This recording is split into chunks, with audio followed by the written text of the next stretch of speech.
We're going to be talking about Plagued Moth. Plagued Moth, aka Dillan, is a YouTuber who gained popularity for his coverage of dark and disturbing real-world topics. This includes reaction content to gore and snuff films that you might find in the crevices of the internet. Plagued Moth started his career on October 11th of 2020. As time went on, Moth found his niche and would gradually begin to focus on reactions and discussions of violent and gory content. Things started to get a bit weird with the man, as his fascination with this kind of content became a bit concerning to some people. This is what YouTuber Plagued Moth is known for, rather was known for, before he mired himself in so much drama that it destroyed his career. He was getting blown the fuck out. He was getting blown the fuck out in his comment section. Is someone hiding evidence?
Dillan Matthew Morgan was born on October 19th, 1994. Born to an abusive mother and an absentee father, his early years would be incredibly rough on both himself and his multiple siblings. Plagued Moth would allege abuse at the hands of his single mother, including mental, physical, and sexual trauma. These events allegedly included a scenario in which his mother attempted to stab him with a screwdriver and smother him with a pillow. I will say one thing, and I know this is true, and I know one of my brothers is watching this, that our mother tried to kill me between the ages of 3 and 5 2 times by suffocating me with the blue couch pillows. You know, the navy blue ones. Additionally, Dillan Morgan alleges that his mother was sexually abusive, forcing herself onto her children. Dillan would also allege that his mother sold him to a man for drugs, at which point that man sexually assaulted him. It's important to point this out at the very beginning of this video. Being a victim of abuse should never be held against anyone, Dillan or anyone else who it happens to. However, Plagued Moth has cited these events as very formative for his career going forward and his adult life. So in any thorough documentary about him and his behavior, these events unfortunately must be mentioned, at least in passing. As a self-proclaimed hunter of pedophiles, I decided to expose some pedos. I'm in a Discord full of people looking to play some of that sex games on Roblox, or condos as they call them. And how did I get invited to this? I didn't. It's a public group, meaning anybody can join.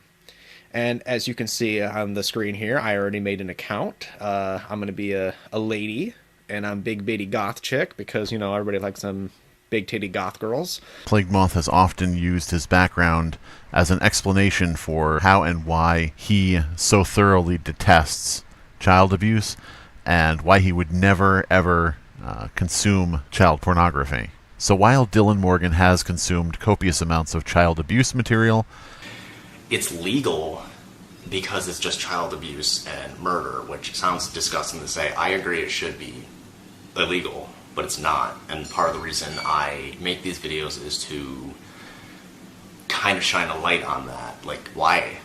The reason it's not is simply because it's not CP. It is not child exploitation material, and by that I mean child porn.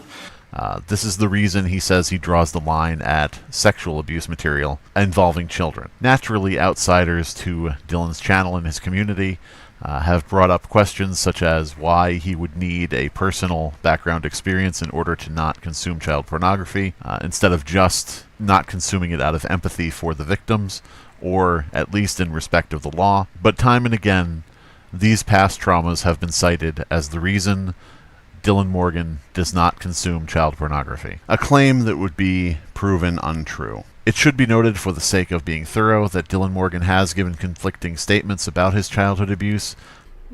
Oh, how was the mental health? I'm in like therapy for normal stuff, like my childhood trauma, and it's very mild stuff. I'm not like heavily medicated or being electrotherapied. However, these conflicting statements might be attributed to denial or an attempt to cope with what occurred. Dillan would claim that the memories of his childhood assaults were repressed in his mind and that he did not recall them until he was an adult, at which point his wife helped him rediscover his memories through one-on-one therapy. These repressed memories allegedly first surfaced when he was having an argument with a coworker at his place of employment, wherein his fellow employee made a comment toward Dillan about sexual abuse, and Dillan, in the middle of the argument, realized that he was starting to remember an actual incident in which that had occurred against him.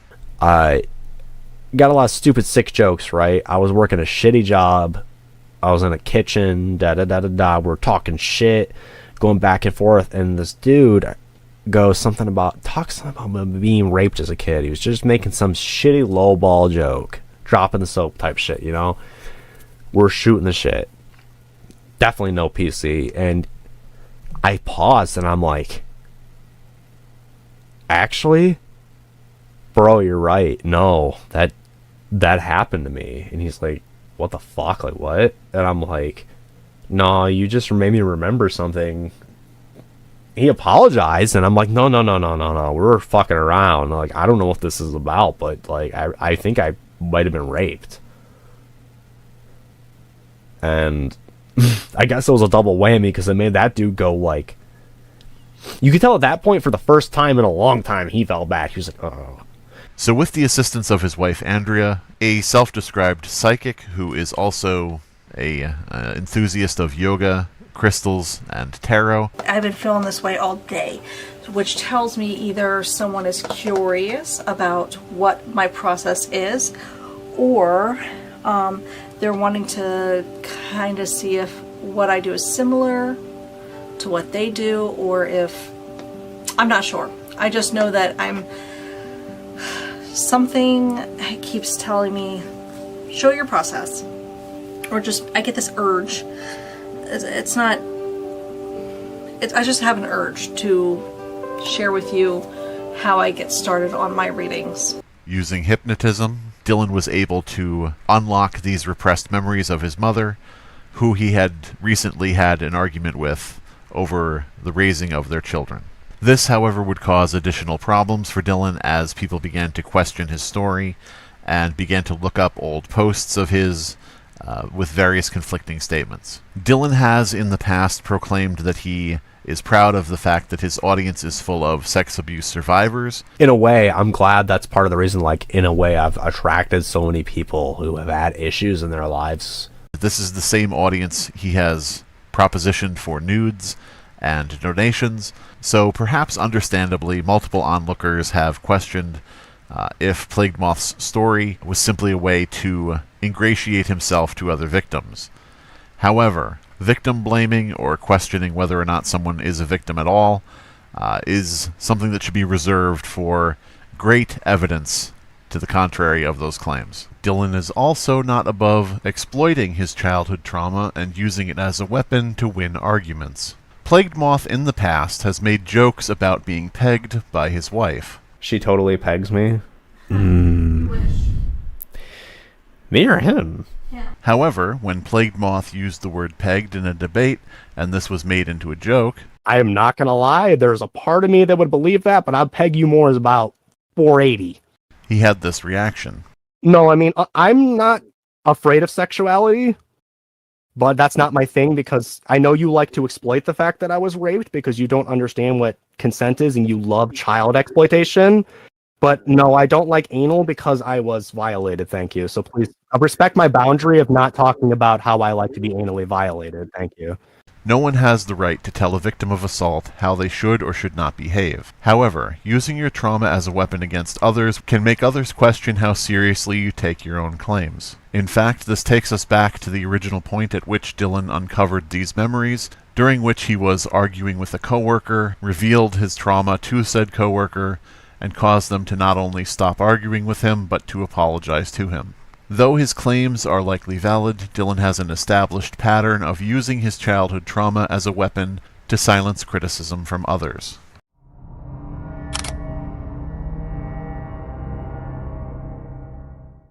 Around the age of 12 or 13, Plagued Moth first became exposed to gore content. Like any teenager with unfiltered, unmonitored internet access, Dillan sought out content that he likely should not have been exposed to. This included the desire to find and watch execution videos. My cousin and I were about 12 or 13, and I wanted to see a beheading. So, for the time, too, the quality was really bad. Like, that's a gnarly beheading. They use just a K-bar knife. Yeah. Like, I learned of Ogreish through, like, photos and stuff, and that's when I would download stuff off LimeWire. Dillan's use of the file-sharing program LimeWire, which was used to transfer files between users, would not only expose him to gore content, but also child pornography. If anybody remembers LimeWire, that was the only time that I have ever had an incident where, like, shit like that popped up, or I've been able to, or had to see that. And I was like 13 at the time, so it didn't faze me too much then, and realized, I wasn't fully grasping what I was looking at. I was just like, okay, I wanted a Korn album, which is very true. I was very into Korn back then, not a porn video. The LimeWire was fucked up. This includes at least one known case where Dillan Morgan downloaded child pornography to his computer, allegedly because he thought it was a video by the band Korn, as opposed to a child porn video.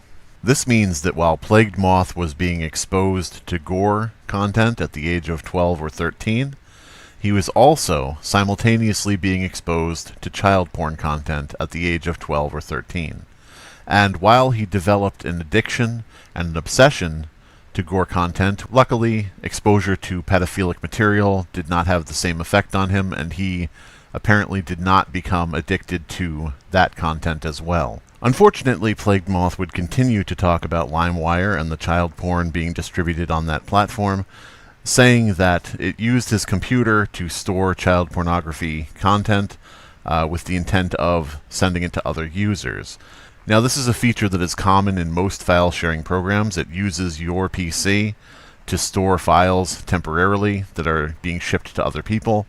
However, this is a feature that you can turn off. Apparently, Plagued Moth not only did not turn off this feature, but he knowingly engaged in the distribution of child pornography by allowing it to continue. Fortunately for Plagued Moth, all of this happened when he was well below adult age and likely would not be tried for such a crime. There are plenty of people who do not know that their PC is being used to transfer illegal content, but Plagued Moth has very clearly stated that he did know that LimeWire was using his PC to transfer child pornography across the internet.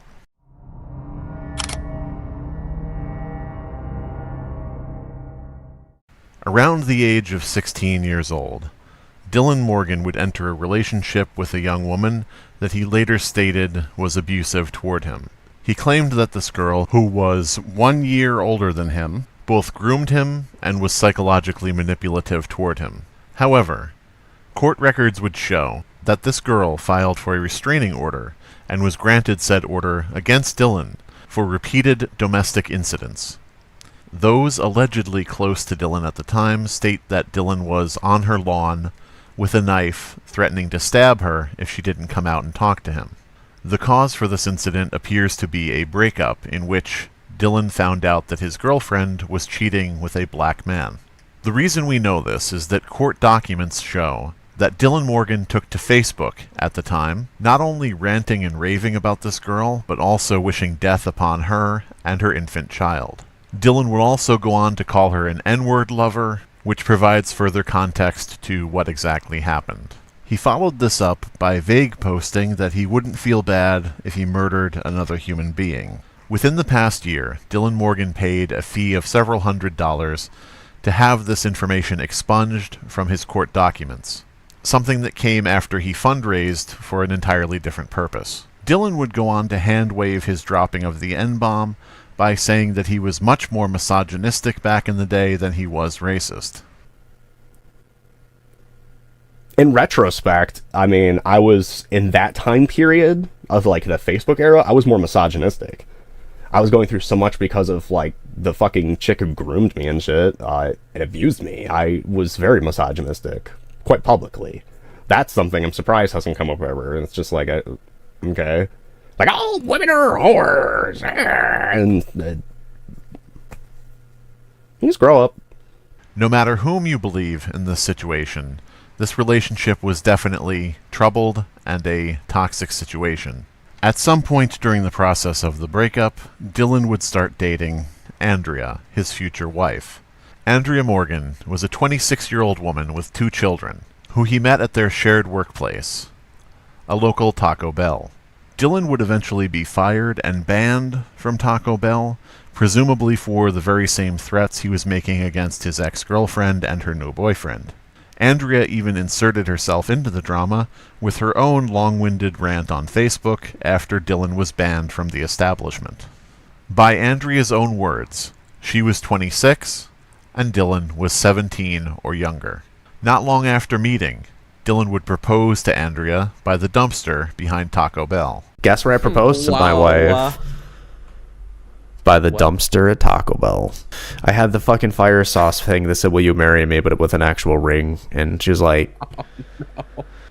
Perhaps needless to say, when these events came to light in the public eye, many questioned the relationship, citing that Andrea had essentially groomed Plagued Moth from a young age, finding in him a provider and a father for her children, when he was fresh off of several traumatic situations and most vulnerable.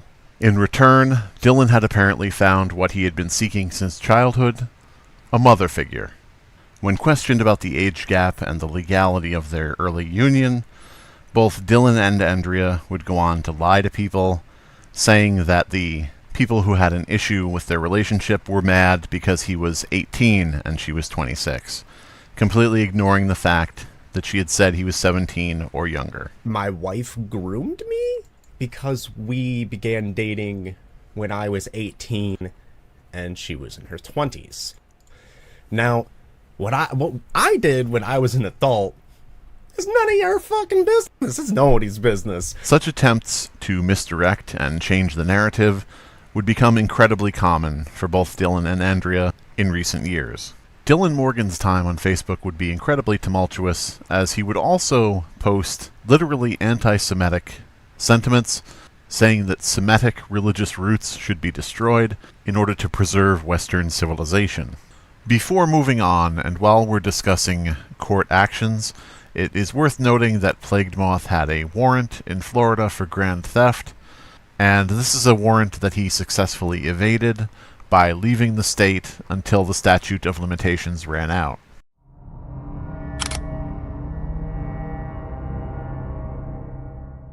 As previously mentioned, Andrea Morgan, at 26 years of age, by her own words, began dating Dillan Morgan when he was 17 or younger. The mother of 2 children from separate relationships who posted on Reddit frequently about the tumultuous relationship she had with their fathers, would soon go on disability due to a work-related incident, and would seek out several money-making opportunities on the internet.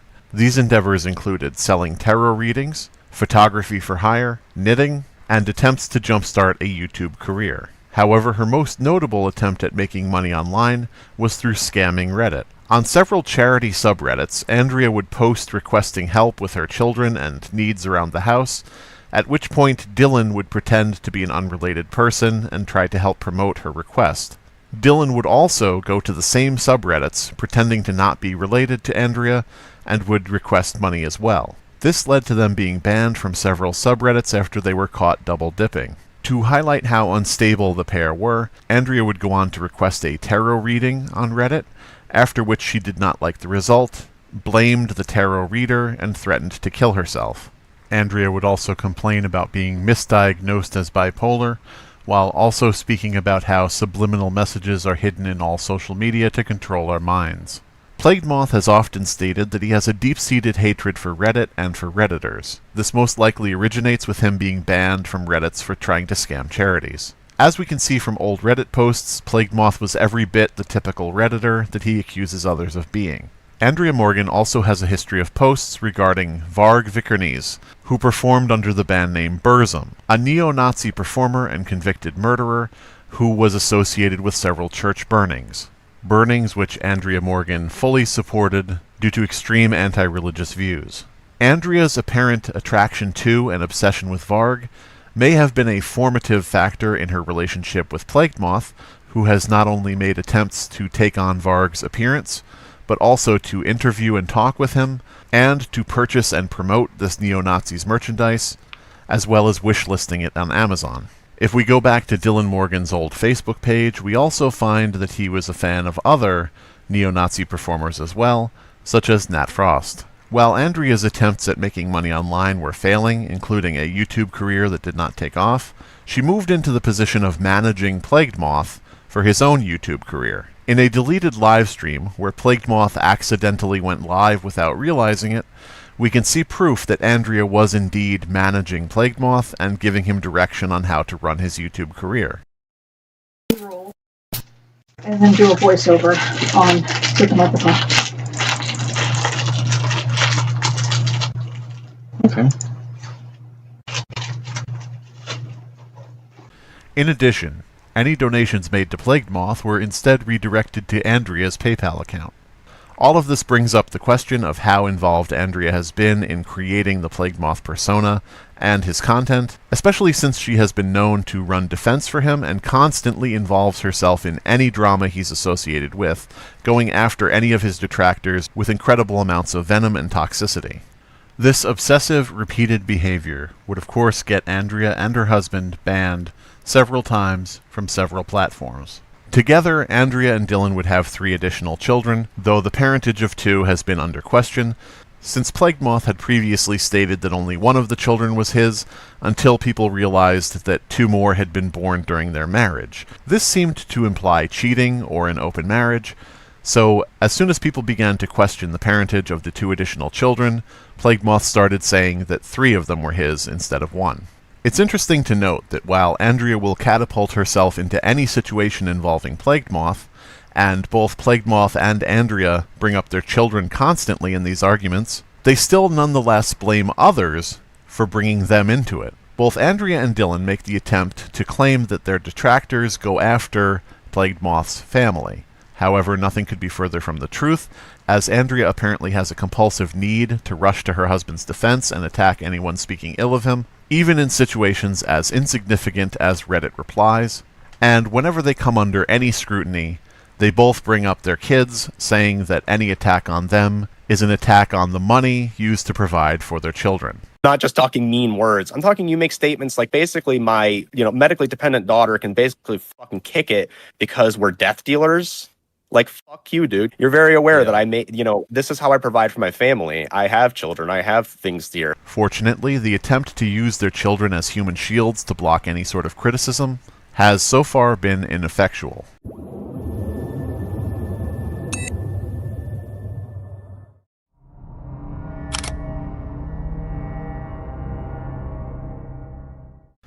Dillan Morgan would launch a YouTube channel titled Plagued Moth, also his username. Dillan would try several different tactics in order to try to attain some sort of notoriety on the platform. This included a failed attempt at an ARG, or alternate reality game, several Let's Play style playthroughs of video games, videos about the game Among Us, and specifically its lore, a few creepypasta narrations. When the wait is over, you will send the last letter. You will include the picture of a kid in different clothes, haircut, but smiling. And several videos about YouTube drama. These YouTube drama videos would include topics such as Kanye West, Jeffree Star, and Trisha Paytas. Plagued Moth would seem to have a specific interest in Trisha Paytas, as he would go on to make several videos about her, talking about how repellent she was, and disagreeing with many of her actions. Further, when he received pushback from Trisha Paytas' fanbase, he would react to this criticism by having a fake breakdown and eating real dog food.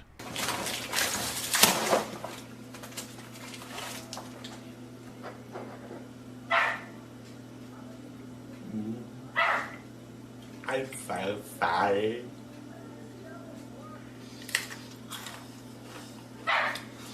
However, Plagued Moth would find no success in becoming a T channel, an ARG channel, a Let's Play channel, or a narration channel, and would instead find his first real taste of fame when discussing a Russian live streamer who killed his girlfriend live on stream. This video would prove to be very popular for Plagued Moth, causing him to realize that his already existing love of gore and death-related content could lead to building a career on YouTube, something that both he and his wife had been attempting for quite a while. Dillan Morgan would often cite larger YouTubers as his inspirations for various things he was doing.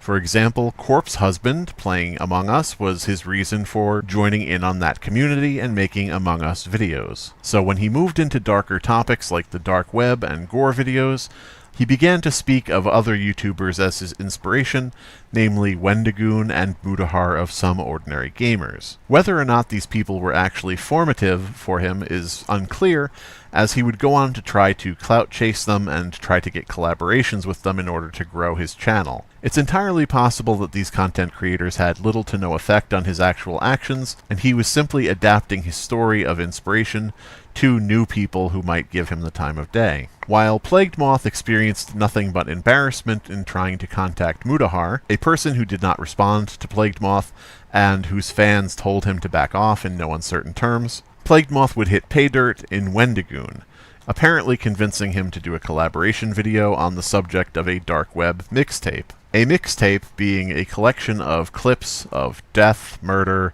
and other various unsavory topics. The collaboration with Wendigoon would build onto Plagued Moth's already blossoming career of gore content, enabling him to build his subscriber count and eventually start making a lot of money making his videos. However, soon after this, YouTube would demonetize his account due to the type of content he was providing, namely content about murder, torture, assault, rape, and fatal accidents. This caught Plagued Moth by surprise, who apparently did not realize that taking his videos a step further in an attempt to stand out, ridiculing victims, showing barely blurred content depicting murders and attacks, was something that other content creators avoided, specifically because they knew and understood that YouTube would not allow such things on the platform, at least not in a monetized format. This caught Plagued Moth by surprise, who then shifted his money-making process to Patreon. However, Plagued Moth still insisted on pushing the limits, and on Patreon began offering uncensored gore content, in other words, videos of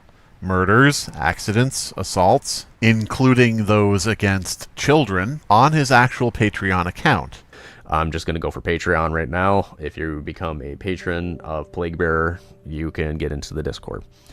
Every single tier, however, gets access to all my extra videos and my infamous 4 docuseries, which, like I said, 10 days till we talk about Christchurch. That's what got me demonetized, guys.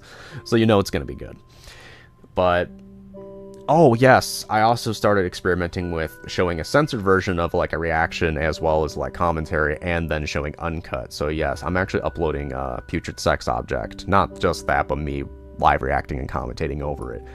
As a side note, the video that Plagued Moth is talking about, titled Putrid Sex Object, is actually a necro-bestiality video. This led to Plagued Moth's Patreon account being shut down by Patreon, at which point he ban evaded and set up another Patreon, this time selling access to a Discord channel that would then have the uncensored gore content. However, moving the actual videos off of Patreon and onto Discord did little to change the fact that he was still selling gore content on Patreon, and so his second Patreon account was reported and banned as well. Desperate to keep the revenue that he was making by selling uncensored gore content, Plagued Moth moved on to emailing paying customers a link to a Mega Drive full of uncensored gore. I have all my links, so I've been giving uncensored content can't be posted to the Patreon. I give it to 2-tier patrons directly to your email.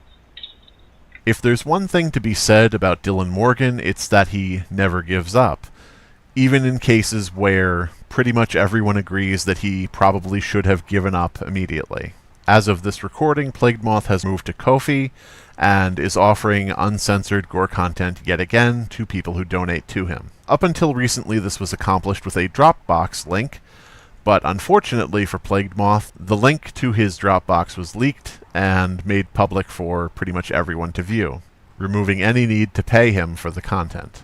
In addition to Plagued Moth finding his place on YouTube, his wife Andrea would revitalize her YouTube channel, this time as a channel supporting Plagued Moth in his endeavors on his channel. Andrea, now known as Plagued Goddess, would post defending her husband and defaming those that he disagreed with. Eventually, Plagued Moth's YouTube channel would be permanently suspended by YouTube, and though Dillan Morgan has not stated exactly why YouTube terminated his account, it did follow an incident where Plagued Moth uploaded barely blurred images of dead, naked children to the platform in one of his videos.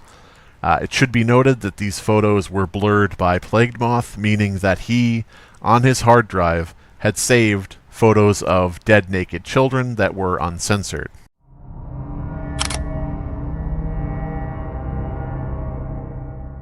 In addition to the collaboration with Wendigoon, Plagued Moth would also have a successful interaction with Mama Max, a YouTuber known for pedo hunting on the platform and exposing people that he alleged were sexual predators. Known for elaborate and outlandish videos, Mama Max would make a call to action, inviting all YouTubers to join him in signal boosting his message to YouTube itself in regard to protecting children. Dillan would seize this opportunity, making a video about this topic and featuring Mama Max in his video. And given your niche, like myself, you were exposed to some of the most disturbing things the world has to offer. How much of it would you estimate revolves around content or people that can be found on the platform itself, being YouTube? At least for me, I'd say most, if not all of my videos revolve around a popular platform, including YouTube in the past. However, after this collaboration, it appears that Mama Max would no longer respond to Plagued Moth's DMs, leading him to speak ill of Mama Max whenever possible. Fuck Mama Max. Fuck him, fuck his friends, and fuck everything that clout cunt stands for. Stupid motherfucker. Hey, he only gives a shit about shit when it comes down to him getting some fucking clout in that little YouTube check. There's so many fucking issues, including fucking people breeding kids and using them as sex slaves. I brought some shit like that to his attention. Well, didn't interest him though, because he couldn't make a video where he was frothing out his fucking nose. Plagued Moth would also have the same reaction when other content creators stopped answering him, such as the aforementioned Wendigoon. This did, however, coincide with Plagued Moth taking inspiration yet again and trying to become a pedo hunter on the platform.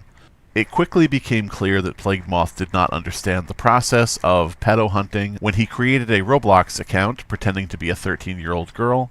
And as you can see on the screen here, I already made an account. I'm going to be a lady, and I'm big bitty goth chick because, you know, everybody likes some big titty goth girls.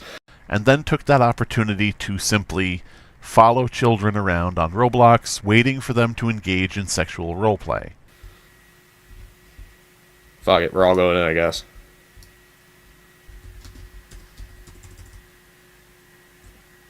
You know what? Fuck it, I'm gonna hit him with an old one. ASL? ASL?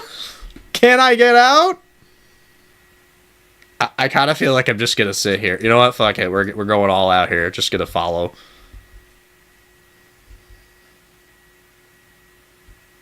Naturally, what most content creators would have done would be to try to impersonate a child to lure in an adult and then expose them for being a predator. However, Dillan did not seem to get the idea and simply began chasing kids. Oddly enough, years after making this video, Plagued Moth would state that he lets his children play Roblox unsupervised, undermining the entire point of his video. Though Dillan quickly gave up the idea of emulating Mama Max and becoming a pedo hunter, he did take on a very specific case involving a notorious dark web pedophile by the name of Ripper. In brief, the dark web user known as Ripper was involved in creating child pornography. There are many people across the web who have sought the identity of this person for obvious reasons, but Plagued Moth insisted that he knew the identity of this user. A short time prior to his announcement that he had discovered the identity of Ripper, Plagued Moth had a fight with one of his Discord moderators, named Fergie. This moderator of his gore-based Discord server, which had an adult section for nudes, was a 15-year-old. Though this 15-year-old had prior cases of posting nudes of himself, which would be child pornography, on the Discord, as well as attacking and being inappropriate with users, the breaking point was when Fergie had a disagreement with Plagued Moth, at which point he was demodded and banned from the server, and at which point Plagued Moth started saying that Fergie was Ripper. And one thing that I'd like to add on to that is because, you all remember me talking about Ripper this, Ripper that, Fergie was Ripper. This apparently was done for no reason other than retaliation to try to ruin Fergie's life as much as possible. At this point, Plagued Moth had a history of lying to people on YouTube. Namely, he had claimed that he had found the original Jeff the Killer image, which he had not. Hello, everyone. So this is a bit of a different video. It's obviously not gore-oriented, but I hope I can keep you entertained for this and maybe teach you something as well. But yesterday he uploaded a video saying that he would pay someone to find the original Jeff the Killer image, and within about 30 to 60 seconds, I DM'd homeboy with what I believe is the original image. And I'm very sure of it, and I'm going to provide you the evidence now. Now this image, I actually found, I forgot. And he had lied and said that he saw a video called Dig Your Roots, which was a gore video that had been made up by 4chan. So we're going to dive into something that genuinely haunts me. Like, no joke, this has kind of stuck with me for a few years, and, well, more than a few years technically now.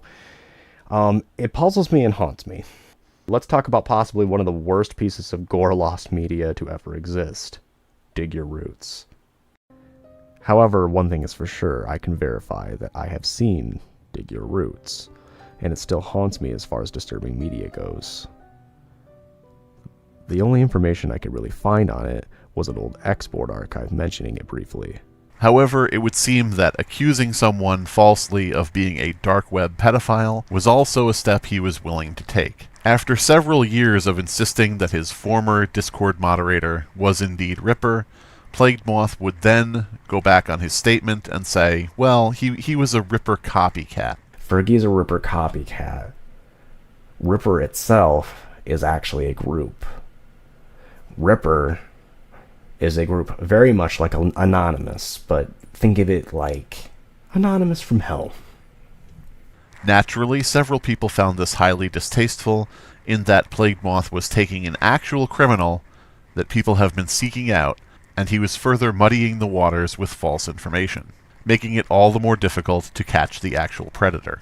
In spite of all of his blatant lies and glaring red flags, Plagued Moth has nonetheless consistently insisted that he has connections within the FBI, and that they in fact have encouraged him to run his channel in the way he does in order to somehow help catch predators. So, does anybody actually question if the FBI has investigated me or is aware of my channel or anything? Like, is that a real question right now? I have over... No. I'm asking this now. The only, interaction with the FBI was basically, just be careful. Here's the legalities of what you do, what you can't do, and... also who to avoid. And there was a few key figures on who to avoid. I was encouraged to do what I do, so as long as I maintain it legal and everything, because it raises awareness of these things and actually helps draw out illegal content somehow. At least that's what they claim. I don't know. Though these statements are highly dubious and have not been backed up in any regard, Plagued Moth nonetheless claims to essentially be working with the FBI to this very day.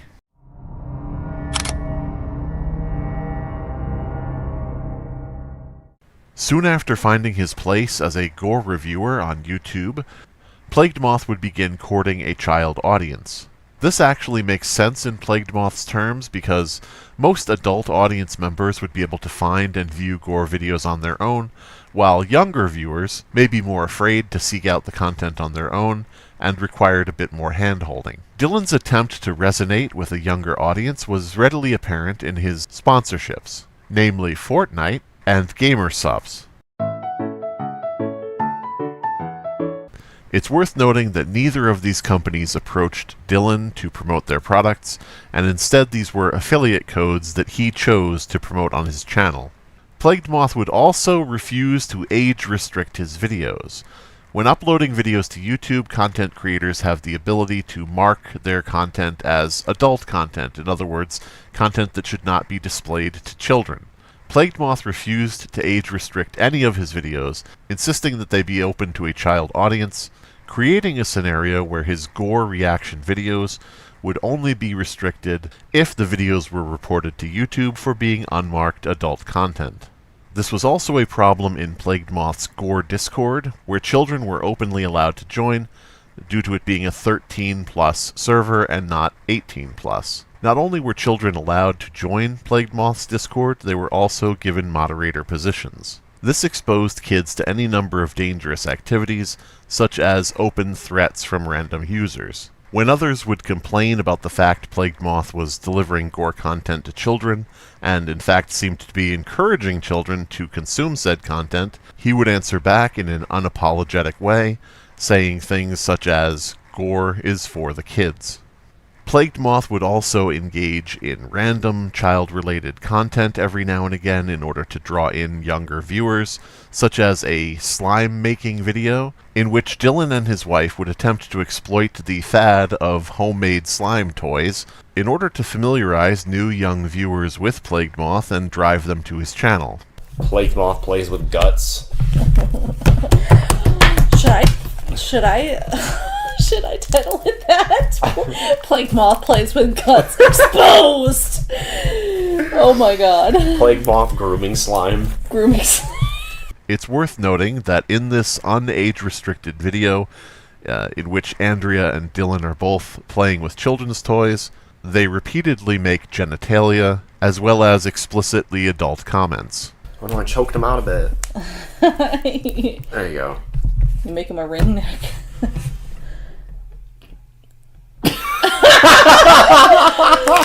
Yeah.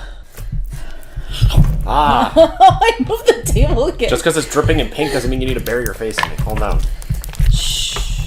Yeah. All of these attempts at enticing a child audience would indeed pay off for Dillan. During a live stream, Dillan was actually tricked into showing his channel statistics live to his entire audience. This revealed that accounts belonging to users marked as under 18 accounted for over 10,000 of his views per month. This is a sizable chunk of his views, given the fact that these accounts are just ones that are marked as being under 18 and do not include children who lie about their age. More disturbing than all of this, however, is Plagued Moth's exposure of his own children to gore content. During a product pitch for a failed makeshift plushie that Plagued Moth was trying to sell to his audience, he noted that his children were in the room while he was filming. Mini Moth. There's 1 week left to get Mini Moth, okay? And I'll be honest, the campaign's not going so well. Maybe not everybody wants a plush of me, and I get that. I mean, not everybody wants, like, toy products, especially in my niche. I want them, though, and I want my kids to have them, because now I've seen them, because I fucked up and shown them. So I gotta promote it. I gotta promote it. All throughout this video, Plagued Moth can be seen glancing over to his children within sight and earshot as Plagued Moth describes the carnage. They always end up looking like discarded banana peels left out in the sun, though. Except for Nikki.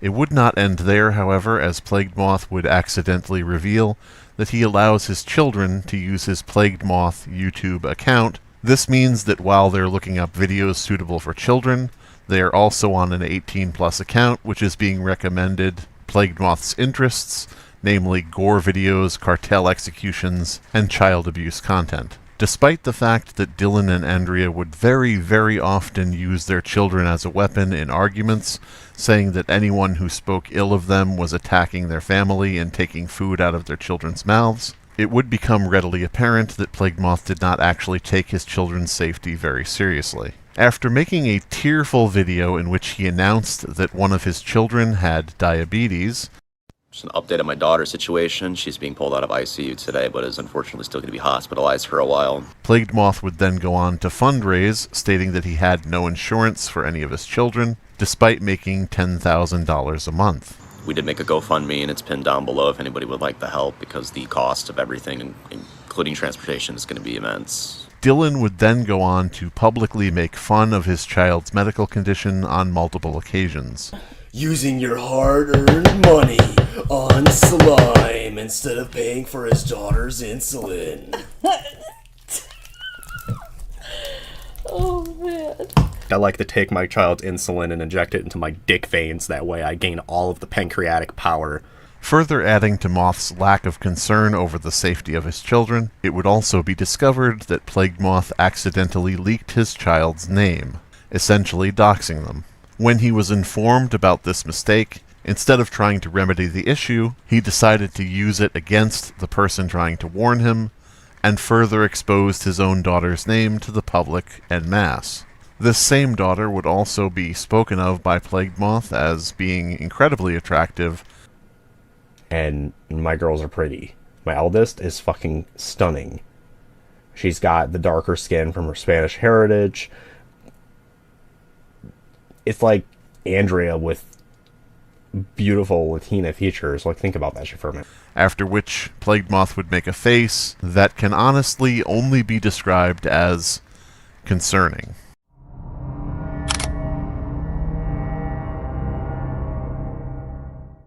Unfortunately, the danger that Plagued Moth posed toward children would not end there. Another one of Dillan's Discord moderators was a 13-year-old girl, again for a gore-themed Discord full of interpersonal threats and adult conversations. Not only would this 13-year-old moderator be bullied on several occasions by Plagued Moth and Andrea, but Plagued Moth would also make several inappropriate jokes toward her, including comments about necrophilia and anal stimulation. When this topic came to light, Dillan would attempt to explain the situation by saying that he discusses necrophilia with just children in general at random. Dude, I talk to 5-year-olds like that. I educate everybody about necrophilia. Once again, attempting to hide behind his explanation that everything he does is for educational purposes. Dillan's concerning behavior regarding underage persons would not end there, as one of his old usernames was attached to a Pinterest account, which contained a photo of a topless little girl. This Pinterest account belonged to one of Dillan's prior usernames, Dillan955, and had the display name of Satan. As soon as this Pinterest account was brought to light, it was immediately closed to the public, proving that this was indeed his account, because an unrelated user would not know to private their account the minute the information came out. Perhaps one of the most disturbing things about the case of Plagued Moth is his admission to watching a video that I will simply refer to as DD. This notorious video is said to be one of the worst child abuse videos ever made. The video depicts the rape and torture of a very small child. A file so egregiously awful that it is apparently tracked by its digital fingerprint, with authorities paying specific attention to people who try to find it. Not only did Plagued Moth allow users on his Discord to repeatedly ask each other where they might find DD, but Dillan himself would actually admit on that Discord that he had watched this torturous child porn video.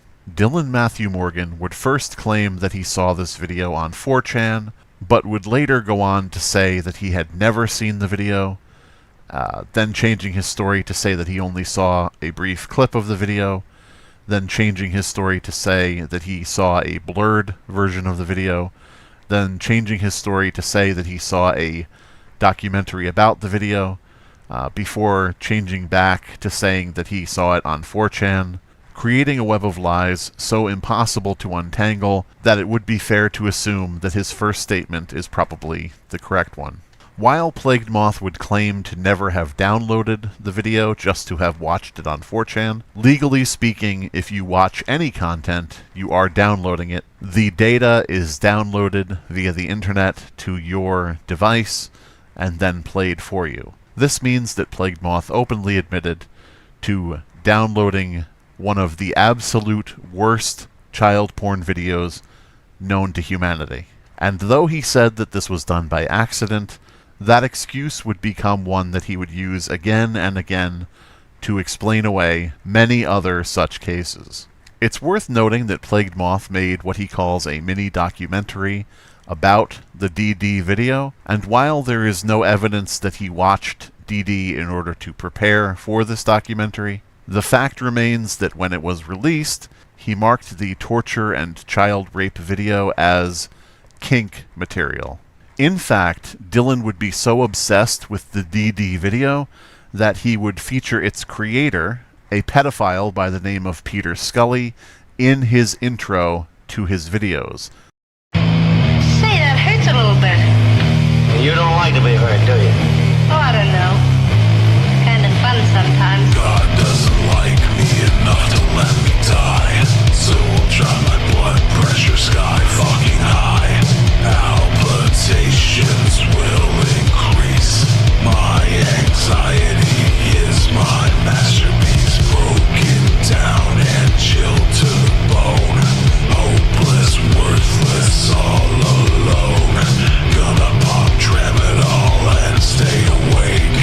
Won't give up until I hallucinate. Beg and plead on broken knees. You can bleed, but doom and will won't save your soul. Ripping out your broken teeth. You can scream, but doom and will won't save your soul. It's not surprising that Plagued Moth would find his way to child porn content. After all, he expressed openly that in his past he had viewed child pornography on LimeWire by accident, so viewing DD on 4chan by accident is not out of the realm of possibilities when considering the type of content he looks up, namely extreme gore videos which are similarly difficult to find on the internet. In fact, Plagued Moth would state that when he scrolls through content on sites such as TikTok or Instagram, he will stop to watch a video if it seems to be controversial and features a child in the thumbnail. I saw some young girl, and honestly what caught my attention was that this text that she had on screen, I was just trying to interpret this joke. Then I noticed this. My eyes went to the numbers, and I was like, how is this doing this? Like, what is so special about this post? Through this self-stated interest in mysteriously popular videos featuring children, Plagued Moth would also come across many, many, many child porn videos on TikTok. Gore is one thing. I'm desensitized to that, and I did that intentionally through like an edgy phase in my teens. It ended up paying off because shock sites don't shock me anymore. It's kind of like oh, okay. But it's different when it's something like that, especially as a parent, even when I wasn't a parent. But having to see that much of children, it was bad. I stopped reporting it. I couldn't take it anymore. I couldn't take looking at it anymore, and it was just fucking disgusting. While jovially recounting his experiences with watching child pornography on an old live stream, Plagued Moth would not only admit to watching a ton of illegal content, but he would also slip up a few times, saying things such as he got to view the content, before correcting himself and saying that he had to view the content. The Sophie Ryan thing, that's probably the worst, because there's actual, like, I had to see some fucked shit for that one. That was the only time that I've ever had an incident where, like, shit like that popped up, or I've been able to, or had to see that. Many have pointed out that he in fact did not have to view child pornography, but nonetheless he claims that he watched these videos in order to report them to the platform. Dillan's description of what happened in these videos shows that he did not simply click onto these videos, stop them, and then hit report, but rather he let them play and watched what was going on in these child porn videos. Like, what the fuck is happening? There was a girl going on live on TikTok, which you have to have 1,000 subscribers to do. And she was 13. She gave out her first and middle name, where she lived. There was she had like 500 fucking middle-aged men in her comments saying the most disgusting things, and she was just queefing. Yep. That was a thing. For those who are not keeping track at this point, we have covered 5 scenarios that Plagued Moth has admitted to in which he has watched child porn completely by accident. And with regards to child pornography on TikTok, he was watching multiple videos per scenario. At a certain point in Plagued Moth's career, it became clear that part of his audience was actively seeking out information and clips from child porn videos, while another segment of his audience were children. No one should actually have to state this, but in the interest of due diligence, that combination is a bad idea. Knowing all of this, it becomes very, very difficult to excuse Plagued Moth's behavior and accept his explanations as to how and why he engaged in illegal activities, especially when he has displayed multiple other red flags, such as casually noting that he and his children enjoy listening to a song by an artist named PP Cocaine titled Daddy Dom Little Girl. I'm actually going to go into my DMs here, and I'm going to tell you some of the songs that I have asked Corpse Thorn to cover with me. One was Ram Ranch. One was DDLG, or whatever, by PP Cocaine. Or DDL, yeah.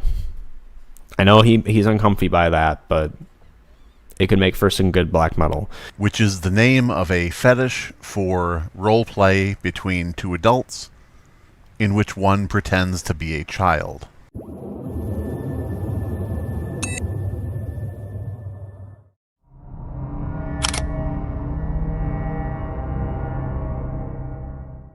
In addition to Corpse Husband, Mudahar, Wendigoon, and Mama Max, Plagued Moth was also a fan of a YouTuber by the name of That Creepy Reading, as evidenced by the fact that his videos were posted in Plagued Moth's Discord, at which point Plagued Moth lauded That Creepy Reading for his research and well-presented arguments. It was clear that Plagued Moth respected this content creator. Unfortunately for Dillan, this respect would not be mutual, as That Creepy Reading would discover Plagued Moth's channel after being auto-played into one of his videos.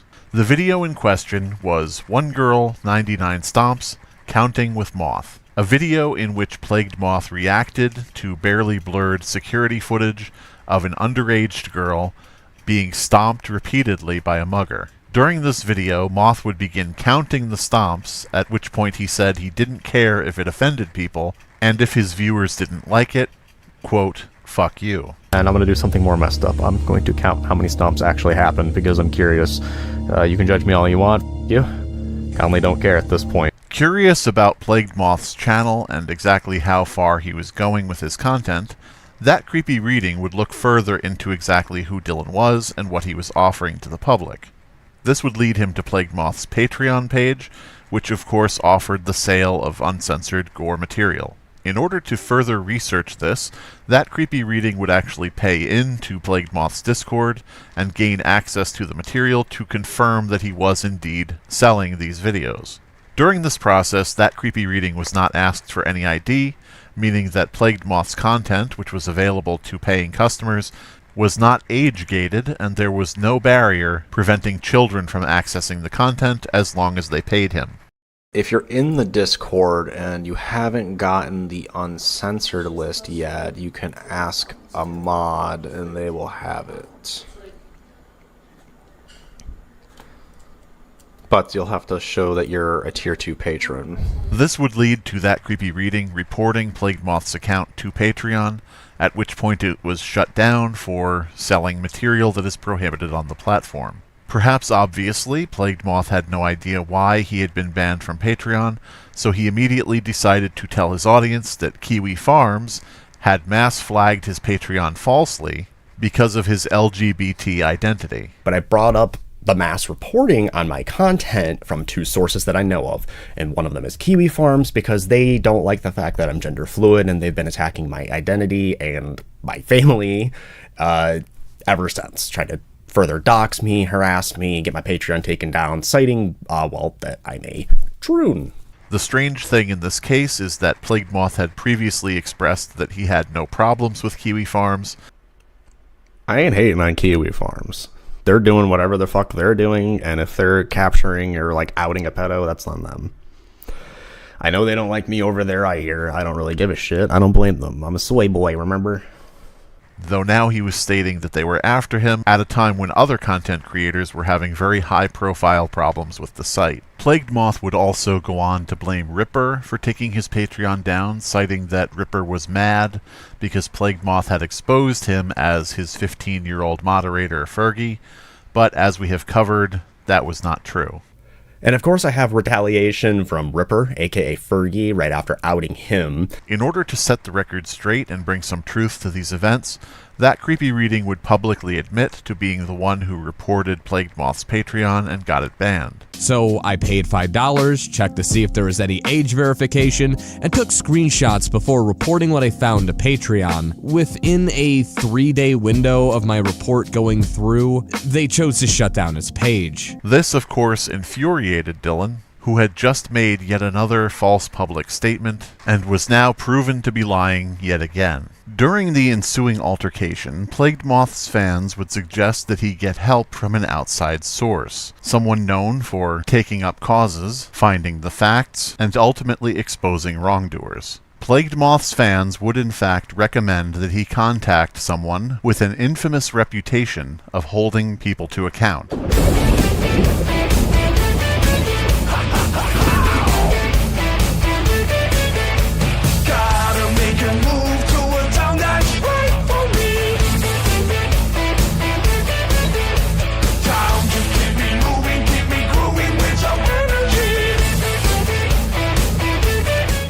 Dillan's fans were so convinced that he was innocent of all accusations made against him that they suggested he contact Slimebeast in order to help clear his name. Of course, as previously shown, Plagued Moth had seen that Creepy Readings video on the topic of Creeps McPasta, an outed child groomer, so he had seen that that Creepy Reading had actually been in contact with Slimebeast for that video. In Dillan's mind, this meant that that Creepy Reading and Slimebeast must be friends, while in actuality, Slimebeast had simply shared information with that Creepy Reading who wanted to make a video on the subject. Operating under the assumption that that Creepy Reading and Slimebeast were close, Plagued Moth immediately saw Slimebeast as a threat and decided to strike first by posting random slander against him. The supposed information that Plagued Moth was posting was actually sourced from a stalker who has been stalking Slimebeast for about 10 years. You're just kind of posting shit for everybody to see, constantly taking posts and misinterpreting them in the way that you would like to, so that's what I'm gonna do. I'm not here to prove or disprove anything that you've written about that. I'm just simply here to mirror what you do. In the stalker's own words, they were not here to disprove anything that Slimebeast had put forward and brought light to, and were instead only interested in assassinating Slimebeast's character in a manner similar to how he exposed true information about others. Plagued Moth's decision to hook up with an obviously obsessed stalker would of course backfire on him, since every allegation that he was being fed was easily disproven. In fact, when seeing what was going on, Slimebeast tried to warn Plagued Moth that he was about to lose his entire career based on these false allegations. This would actually be a recurring theme, wherein Slimebeast would try to warn Plagued Moth against certain actions or try to give him opportunities to answer things on a human-to-human basis, all of which would be treated as weakness by Plagued Moth, who would refuse each and every time. Upon seeing that Plagued Moth was in no way interested in coming to agreement on any sort of topics, Slimebeast would instead volunteer to act as a rodeo clown, distracting Plagued Moth while that Creepy Reading could work on his video, exposing everything that Plagued Moth had done. Plagued Moth had taken it upon himself to threaten that Creepy Reading's life on multiple occasions, and to fantasize about raping him, so at this point Slimebeast stepped in and relentlessly made fun of Plagued Moth until he could focus on nothing else. During this time, multiple other content creators also took notice of Plagued Moth and his antics. This included a YouTuber by the name of Lazy Bedhead, who put out several extensive videos looking at Plagued Moth and all of his actions, as well as Cold Raven, another former collaborator of Plagued Moth's who distanced himself after realizing what type of person Dillan was. Cold Raven had previously exposed EDP-445, and after looking at the evidence of everything Plagued Moth had been doing, dubbed him Moth-445. He keeps calling me a crackhead, he's calling me, a cokehead, he's calling me a drug addict, but, I mean, at the end of the day, that's your response to me making allegations and showing proof of you being a predator? That's your response? That's your response. Feeling the pressure of a mounting campaign to bring all of his wrongdoings to light, Plagued Moth would become incredibly desperate and would start filing false takedowns on YouTube. This included many DMCAs, or copyright claims, as well as false privacy complaints, which Plagued Moth would be so fond of using that he would file over 100 of them against Slimebeast alone, despite the fact these images were sourced from his public YouTube videos and live streams. Other than my image, I believe that was my wife helping me as well with the quote. What is your image? Effort to get my What is your shit image? blurred, What is your image? Your face? Yep. You show your face on your public YouTube channel. Mm-hmm. How is that a privacy breach? In fact, Dillan would be so driven to misuse the DMCA tool that when he appeared on a Turkey Tom livestream in order to plead his case to the public, he would end up DMCAing Turkey Tom for the live stream that he agreed to go onto simply because it didn't turn out his way. In the interest of making things clear, I'll repeat that.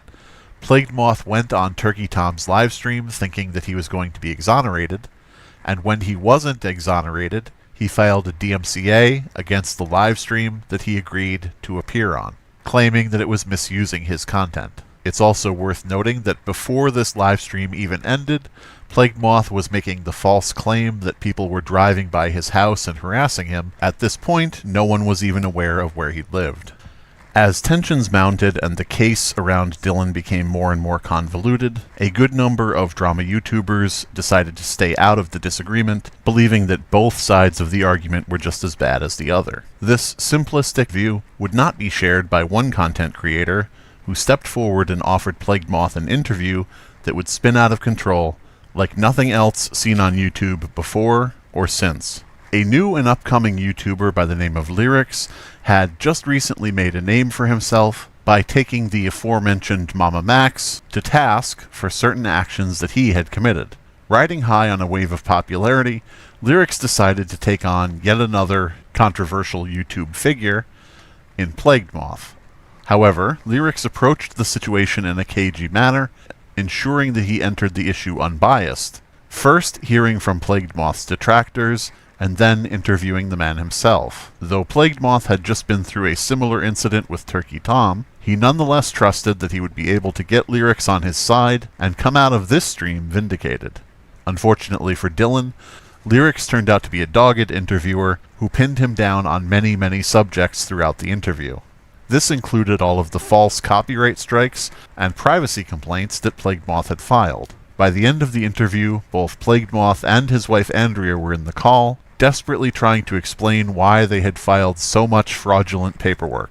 So you were the one, so you filed privacy complaints under your name where you felt your privacy was breached, correct? Yes. And then I gathered all the So information. what channel breached your privacy? TCR and Slimebeast. How did Slimebeast and TCR breach your privacy? They were using images of me, and no, I'm not. Like, I know Images I of you. videos, but those were literally started for, like. You have a channel called Play Goddess where you show your face, and Yes, I know. Yeah, so you were mad that people. And should I be expecting a privacy complaint because I'm showing this video right now? Privacy complaint. I just don't like the people, and I just was hoping that something would, I don't know, give leeway. Give leeway? You just don't like the people. Though this live meltdown was indeed a spectacle to behold, it would pale in comparison to other admissions that Plagued Moth made during this live stream.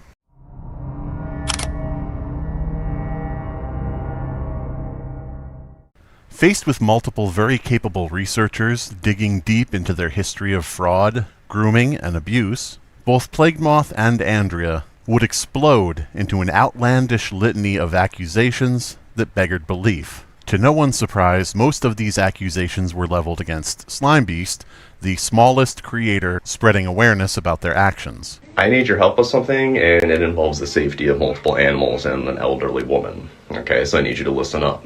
I recently got off the phone with his county's police. There's a lot going on, but we all know about the Christopher Howard Wolf, Slimebeast, the creepypasta pedophile thing, but... And I got alerted that there are threats being made on my life. There are threats being made on my life because of a snippet that I put in my video yesterday. The snippet has to do with Slimebeast because he's a really nasty person. Things have gotten a little bit worse, at least on his end. So this is what's going on. So for some of you who do not know, this guy does not work. He's been living off of Social Security and disability via being his mother's caretaker, living in her trailer for his whole life. He's almost 50 years old. He still targets children, so it's just scary. What I heard, though, and I didn't mean just, I heard it from a guy. I mean, I heard audio of him admitting to killing his dog in a fit of rage. But now he's threatening my life. He's threatening my life and everything, so I wanted to put this video out there just in case something were to happen to me, my channels, or any of my social media. If anything happens to my social media, if anything happens to my YouTube channel, it is because of Slimebeast. Not only that, there is some things in his Discord and his Telegram that he thinks that we're not in that implies that there is abuse going on towards his elderly mother. And I mean, his erratic behavior, anybody can see. It is freaking crazy. Feel free to check him out. Just be careful not to talk to him because he won't stop, and he won't stop harassing you. I'm going to put up what I know. I'm going to put up the information I know. I need help. I don't know. I don't think the cops down there take shit seriously because it's all Southern hee-haw. They did investigate the dog thing, and he didn't even have to go to court. He's a predator. I don't care. I don't care. I call it like I see it. You know, you don't go and target a 14-year-old that you found on the internet, go into Discord with them, go into a voice call with them, record the voice call, asking weird questions, sexual questions, and then posting it on YouTube. But he had a bloodhound named Juan, and apparently something happened when he was going through some fit over Mr. Creepypasta outing him as a pedophile, or it was Nightmind or something. Like, because I'm not even the first one. This has happened like 2, 3, 4 times now. The point is, if something happens to any of my social medias, or if something happens to me personally, if something happens to me physically, like if it's me or my husband or any of my 5 children, if something happens to us, it's 99% sure it'd be him. Whether he hires somebody or he does it himself, I don't trust him. He's mentally unstable. I don't know what else to say for that. He beat it to death, apparently, according to him. So that is something. That is something. I'm just gonna put the information up of like where he's at and shit, and hopefully something good can come of it, and we can see this guy behind bars finally. And I don't know how he's gone this far without, I don't know, being arrested or being called out, or who cares? Who cares, right? Because he's just a disgusting person. Nobody likes him. Because he's hurting kids constantly. He's grooming them via Reddit, saying that he's a trusted adult and author. He's not sane. He's not a good person. He's not sane. He's erratic everywhere. Like, he doesn't have any friends. He's erratic everywhere. He's already dangerous enough online. He openly admits to phishing children, doxing them, and letting them know where they live so he can hurt them later, he claims. But he's been harassing us since my husband accidentally, well, he didn't accidentally, he mentioned him in passing because somebody said, well, what about da-da-da-da-da, you know, contacting so-and-so, and he's like, ew, don't contact Slime Beast, he's a bad person. He claims he has guns. This guy's a very violent and dangerous, perverted individual, and I really hope that this woman is safe. I really hope he has not hurt his mom yet, because there's a lot. You think Chris Chan has some wild things to read about? Yeah, just wait till this arrest is made. He's a really crappy author. While multiple lies were concocted about larger creators, it became clear from the very start that Dillan and Andrea obviously believed they could at least take down the channel with the least amount of views and subscribers through a baffling series of lies meant to incite their audience to mass report him on social media, including YouTube, and make false reports to authorities. Dillan would even go so far as to offer a bounty on Slime Beast's channel by promising a reward to anyone who got his content taken down through false flagging. Plagued Moth would in fact go on to attack the loved ones of multiple people who were researching his behavior, such as That Creepy Reading's mother and Lazy Bedhead's boyfriend. All of this while Dillan and Andrea tried to claim that their detractors were the ones attacking their family. Something that, to date, has never occurred. Meanwhile, both Dillan and Andrea have a tendency to overshare regarding their children, posting things that, once again, can only be described as concerning. Above and beyond other hypocrisies Plagued Moth has displayed, however, one thing does stand out the most. While Plagued Moth has been involved in doxing, swatting, and threatening to kill other YouTubers, he was also claiming that he was the one being doxed. When public court paperwork was found regarding a case involving Dillan, he immediately claimed that speaking about these documents was doxing him. This despite the fact these documents in no way identified any location or any information about him that was not already public, namely his name and his state. After all, Plagued Moth called himself the Demon of Detroit, signaling exactly what state he lived in. Despite the fact this court paperwork did not give any information about where he lived, Plagued Moth would go on to claim that it did, and would take it a step further by actually doxing himself on a live stream. I mean, fuck it, they doxed me already. My court records are public. Hi, I'm in Michigan. Anybody on the fucking west side of Michigan and Kalamazoo area, by the way? Despite the fact that Dillan had made all of this information public on his own, by his own choice, nonetheless he still claims to this day that he was doxed by the people who were making videos about him. Unsurprisingly, Plagued Moth's go-to tactic when dealing with his quote-unquote haters was to revert back to what worked for him in the past, namely, accusing people of being pedophiles. Throughout Plagued Moth's career, up until the point he ran afoul of That Creepy Reading, there were multiple people that Plagued Moth had a falling out with, after which he would call them a pedophile and they would disappear from the internet. While some of these cases may have been true, what Plagued Moth learned was that calling someone a pedophile was a fast track to getting rid of them. And so, following this path, Plagued Moth would call Cold Raven a pedophile, citing that he would have discussions with girls on Instagram without first asking their age. In his interview with Lyrics, Plagued Moth would go on to admit this was a lie. You were outright implying that he talks to minors.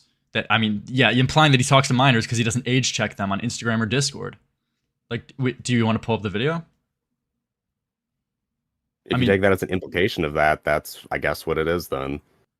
But as I've already stated, and I'm pretty sure I even stated in that video that I don't think he's a pedophile. Okay, man. I mean, you're walking right up to the door by saying, who knows if he really checks the ages of these girls he talks to on Discord and Instagram? Like, come on, man. Plagued Moth would also call That Creepy Reading a pedophile, citing a Tumblr blog post by That Creepy Reading, which Dillan said was inappropriate and sent out to children. The fact, however, was that at the time of the writing of this post, That Creepy Reading himself was underage, not an adult posting something for children to see. Dillan would also cite a live stream in which That Creepy Reading said he didn't understand why there would be a problem with other people enjoying lolicon images. However, by the end of this live stream, That Creepy Reading understood why and agreed with people who told him it was a problem. During his interview with Lyrics, Plagued Moth would go on to admit that this was a lie. He said, wait, Creepy Reading is saying that you said that you groomed kids in Discord? You said that about Creepy Reading? That he grooms kids in Discord? I don't believe I said that. Okay. The way that I take it is that he was in a debate setting, and it is a horrible sounding clip. I don't deny that. It's a fucking horrible clip. Optics are through the fucking roof. But is that proof alone that he's a pedophile, man? Sure, I guess not. Okay. Shit. Plagued Moth would also call Lazy Bedhead's boyfriend a pedophile, based on absolutely nothing, possibly because he did not feel comfortable accusing Lazy Bedhead herself of being a pedophile, because he didn't believe that women could be child groomers. During his interview with Lyrics, Plagued Moth would go on to admit that this was a lie. So Lazy Bedhead's boyfriend, you said this person was a pedophile as well? I've insinuated it to piss her off, yeah, because she's directly called me a pedophile and shit like that. Bad optics, but she's a cunt. Yet again, Plagued Moth would call Slime Beast a pedophile, based on 2 images that Slime Beast had clicked like on back in 2005. One of these images was a photograph taken by a 13-year-old girl. The subject in the photo is not a 13-year-old girl, and the photographer had not posted her age until years afterward. The second image would be a drawing by a 21-year-old artist who drew countless self-portraits of herself. And even though this drawing was one of 5 images liked from the same artist, Plagued Moth decided that this one out of the 5 looked a little too young. This being the entirety of why he accused Slimebeast of being a pedophile, Plagued Moth would then, in his interview with Lyrics, go on to admit that this was a lie. I think I have a much higher bar for calling someone a fucking pedophile and child rapist.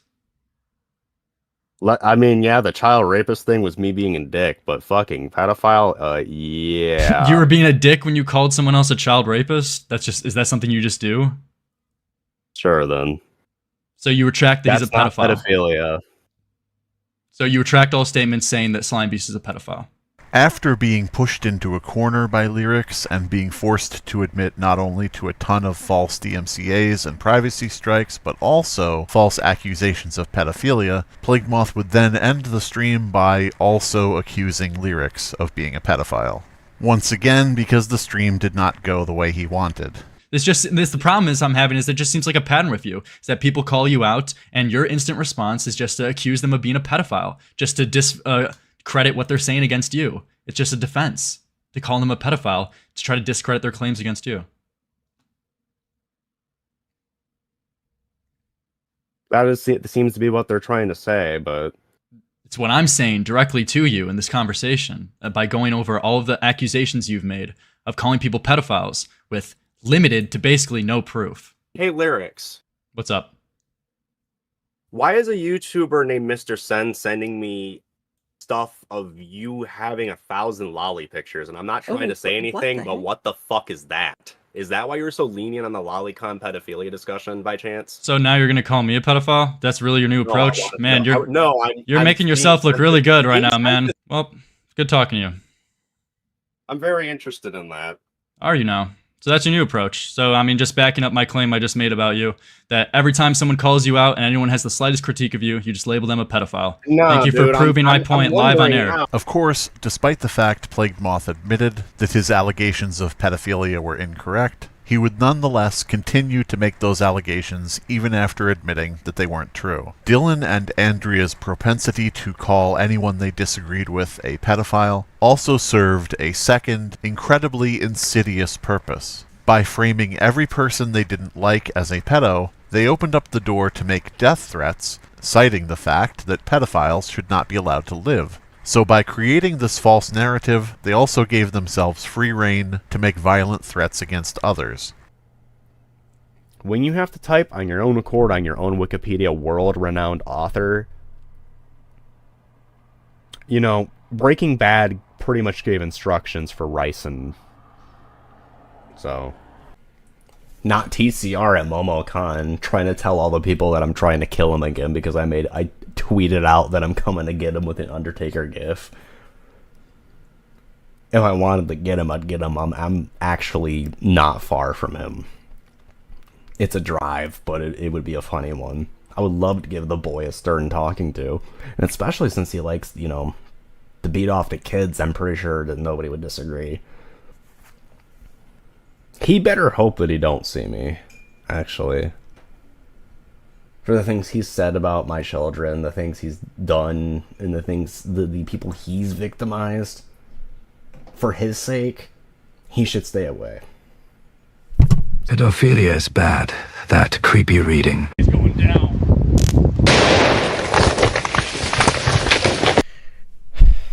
We need to put your ass in the same. We need to bring back pikes. We need to bring back impaling bitches on spears. Okay, like we need to cannibal holocaust people. Okay, we do. I don't care if you like that. I don't care what your opinions in capital punishment are. I think that we really need to just grab people that do things like this or other deplorable things, and then just and let gravity do its job, because I really, really think it would send a message. How many fuckers fucked with Vlad Tepes? Okay. Not many. And when they did, they turned around. I mean, eventually it didn't end so great for Homie, but you know what? It was a method that worked. And sometimes methods just work. So I'm saying everything that we all want to say about this without saying it, am I not? It may be worth noting that despite all of this rhetoric, when Plagued Moth was challenged to a boxing match by Cold Raven, he refused to accept.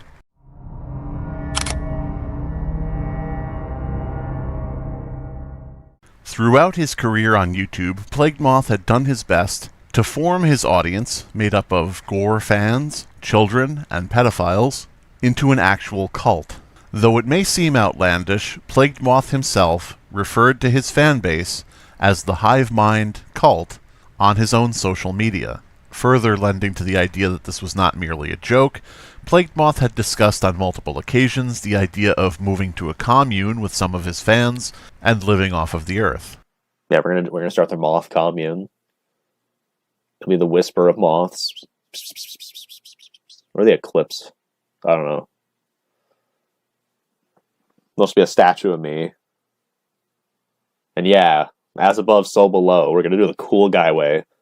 Because I got long hair and rings. Ooh. No, I like the idea. It's really cool. Oh, you know, everybody's eco-friendly. They're living sustainably and learning, and it's cool. But it's a lot. There's a lot there. With a carefully cultivated group of very dedicated fans, Plagued Moth would come to believe that he could say anything, and those below him would believe it. This is why Plagued Moth would make blatantly false claims, such as saying that an old Reddit account wasn't his, based off of an alleged Reddit post from an account that he can't even prove is me. So, despite the fact this was posted on that account.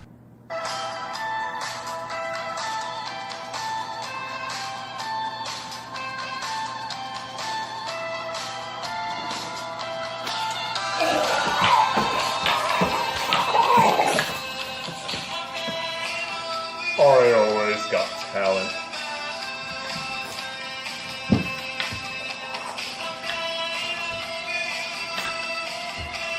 While making these random false accusations, Plagued Moth would often say that he had evidence to back up what he was saying, but that he would show it later, after which he would show nothing because the evidence did not exist. This was enough to convince a lot of his fans, who would simply forget that he promised them proof after a certain amount of time had passed. However, in the face of repeated debunkings and being proven wrong on many occasions, Plagued Moth would eventually realize that even he needed some actual evidence of his claims. Naturally, this would present a problem for Plagued Moth, due to the fact that things he was actively making up on the fly did not have any supporting evidence due to being made up. Dillan would experiment with falsifying evidence by using a Discord message maker to falsify fake screenshots of made-up messages supposedly written by people he disliked. This included messages Dillan wrote, sexualizing his own child. At this point, anyone would be hard-pressed to keep an active count of how many times Dillan Matthew Morgan has sexualized his own kids. Luckily, these fake images were debunked almost instantly. The layout does not match a real Discord message. The Discord crown was actually a Hallmark logo. And the exact website he used to make these fake images was discovered because he didn't change the default timestamp that the Discord message maker uses. Even though this attempt at falsifying information was thoroughly disproven and Plagued Moth was yet again outed for lying, he would still press forward, trying to create evidence through impersonation. Going back to his beloved method of trying to false strike channels on YouTube, Plagued Moth would impersonate Slimebeast and file false DMCAs in his name against That Creepy Reading and against Slimebeast himself. To reiterate, Plagued Moth impersonated Slimebeast to file DMCAs against Slimebeast for Slimebeast's content. Plagued Moth was proven to be behind these false DMCAs because the DMCAs were filed against use of Slimebeast's stories, as in written fiction, and when Plagued Moth would next file a DMCA in his own name, he would forget to change his copy-pasted complaint and would file a DMCA under his own name, accidentally saying that the YouTuber used his story instead of his video footage.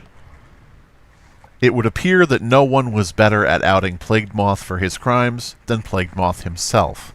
In fact, Dillan would speedrun getting caught impersonating somebody when he contacted a funeral home near Slimebeast's home in real life, impersonated Slimebeast, and told them to call him back about burying his mother, who was not dead, something that many would see as an outright death threat. What Plagued Moth didn't realize is that when he filled out the online contact form in Slimebeast's name, that form recorded his IP address. So when Slimebeast was contacted by this funeral home, they gladly and very quickly supplied him with all the information they had on the impersonator. As it turned out, the IP address attached to the form traced directly back to a motel in Michigan that Plagued Moth was living in with his family at the time. Undaunted by his repeated public humiliations, Plagued Moth would go on to impersonate his detractors on an even larger scale. Around this time, several impersonation accounts popped up on Twitter, posing as various people who were making videos against Plagued Moth. These people included Lazy Bedhead, That Creepy Reading, Slimebeast, That Creepy Reading's mother, and Slimebeast's mother. These fake accounts were used primarily to smear the names of the people they were impersonating and to harass the actual individuals that they were made to mimic. This included sending Lazy Bedhead videos of herself coupled with footage of real-life executions, which again would seem to be a blatant death threat. These impersonation accounts would also be used for doxing, leaking private information with regard to family members, something that Plagued Moth was doing on his own account at the time, including direct calls for his cult-like audience to swat people he didn't like. While it would seem as if these false accounts could have been created by anyone, and there was no real evidence linking them to Plagued Moth, fortunately, Dillan himself would provide that smoking gun. One of these impersonation accounts posted that it was about to call Child Protective Services against Plagued Moth. Following this, Plagued Moth made a video on his main channel, claiming that Child Protective Services had indeed been called on him and that they had visited his house. The police are investigating Slimebeast now, Chris Wolf, in Michigan, as well as his home state of North Carolina, because of a false police and child protective services report that he filed on me. But it's really messed up that someone is so upset that they were outed and proven to have victimized a child and saved Lolicon as well as other exploitation material, including possibly spreading Daisy's destruction around on Twitter. Like, your response is to try to have the person who exposed you have their life ruined and ruin the children's lives, loudly ruin the children's lives. And it's still this weird thing where he's just all over Twitter on a bunch of burners, keeps getting deleted and everything. It is insane talking about, like, he just has these weird sexual fantasies with my kids he just can't stop talking about. It's fucking gross, dude. Like, I don't know other way to describe it. It grosses me out. That's a predator. That's nasty as shit. The only problem is that during this video, Plagued Moth showed this impersonation account on screen, and when he showed it, it revealed that the account had a highlights tab and no followed by section, two factors that prove, beyond a shadow of a doubt, that Plagued Moth was logged into this impersonation account while recording the footage. Again, the only way for this account to display a highlights tab and to have no followed by section is if the person recording the footage is actively logged into that account. Keep in mind that this impersonation account, provably owned by Plagued Moth, was the one saying it was going to call Child Protective Services on Plagued Moth. This means that Plagued Moth either called Child Protective Services on himself, or he made the entire scenario up and they were never called. This not only proved that once again Plagued Moth was impersonating Slimebeast, but it was also incredibly damning evidence that Plagued Moth was running all of the other impersonation accounts on Twitter as well. One issue that would become a recurring topic with regard to Plagued Moth was his hatred of AI, and his false accusations against other creators of using AI themselves. In addition to the fact that Plagued Moth was hypocritical on this issue as he was caught using AI when he forgot to remove ChatGPT's opening response from one of his descriptions, he would also show a double standard by using AI to mimic other people's voices in order to try to falsify admissions of crimes. Creepy pasta pedophile Christopher H. Wolf, who via plagiarism of mostly Goosebumps and the bullying of children managed to gain virtually no income from it and be known only as the pedophile elder abuser and the general waste of space I am.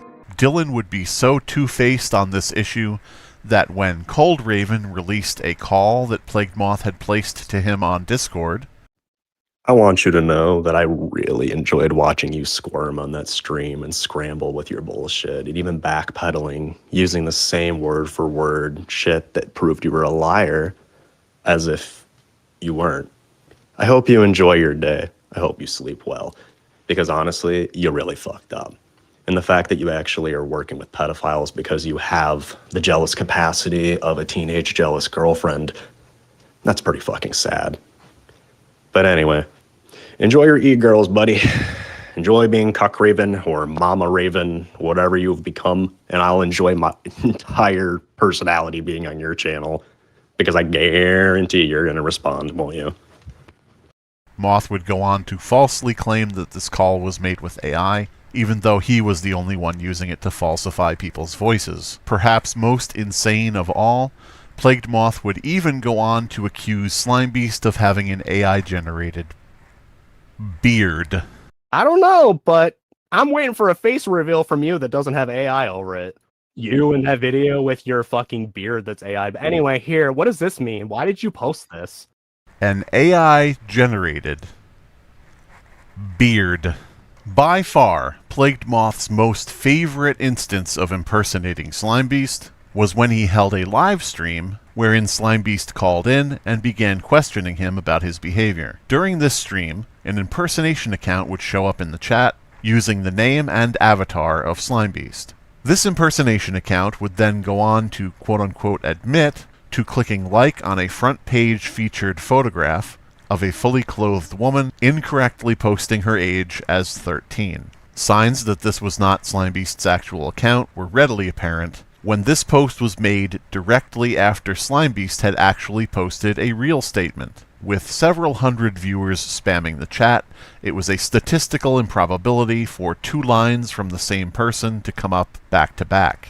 Further, when users checked to see if this was Slimebeast's authentic account, they found that the impersonator could not be blocked, whereas Slimebeast's real account could be blocked. The reason for this being that you cannot block a deleted account, and the impersonation account was deleted right after posting the fake message. In other words, the fact that none of Plagued Moth's viewers could block the second account proved that this was a separate person using Slimebeast's name. Unfortunately, YouTube chat displays your account name, not your unique handle, meaning that anyone can at any time impersonate any other user. Perhaps most damning of all, Plagued Moth was seen on the stream posting something on his phone right before the impersonation account posted. Given the fact Plagued Moth has been thoroughly proven to be running impersonation accounts of pretty much everyone he dislikes, it is not out of line to assume that he also was impersonating Slimebeast on this occasion as well. This is further backed up by the fact that Plagued Moth still uses this fake chat message to this day as if it is real, despite the fact it was debunked during the actual live stream. He appears to be unable to let go of any of the fake evidence he has concocted to this point.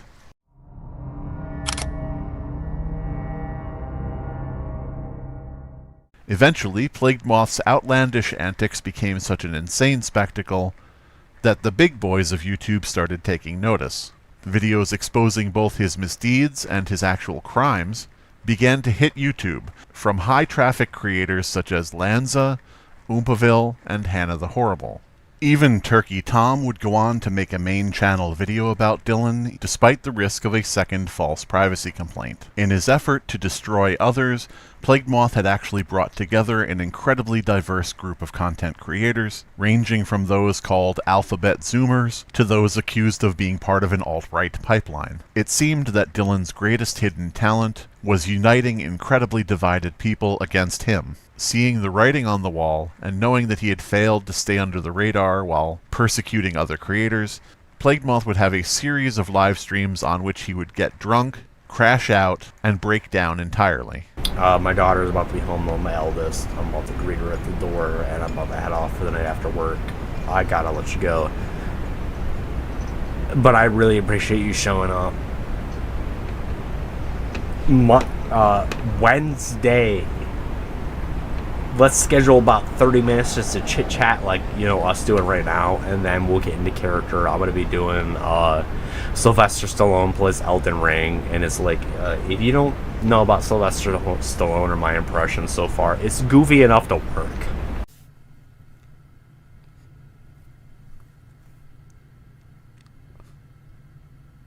But I can't.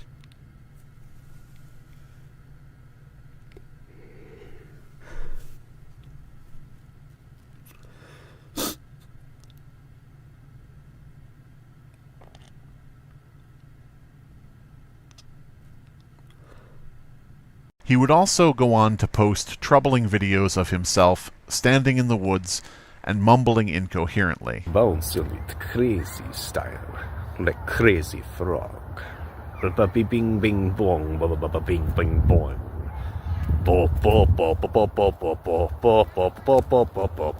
Count Warlock.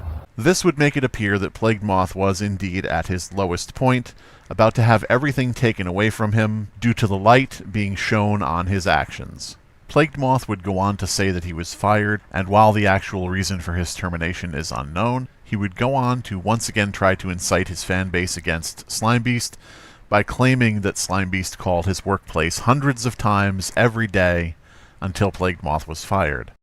Because I ended up losing my in-person job that I've had for a long time because Slimebeast called my job so many times and threatened them.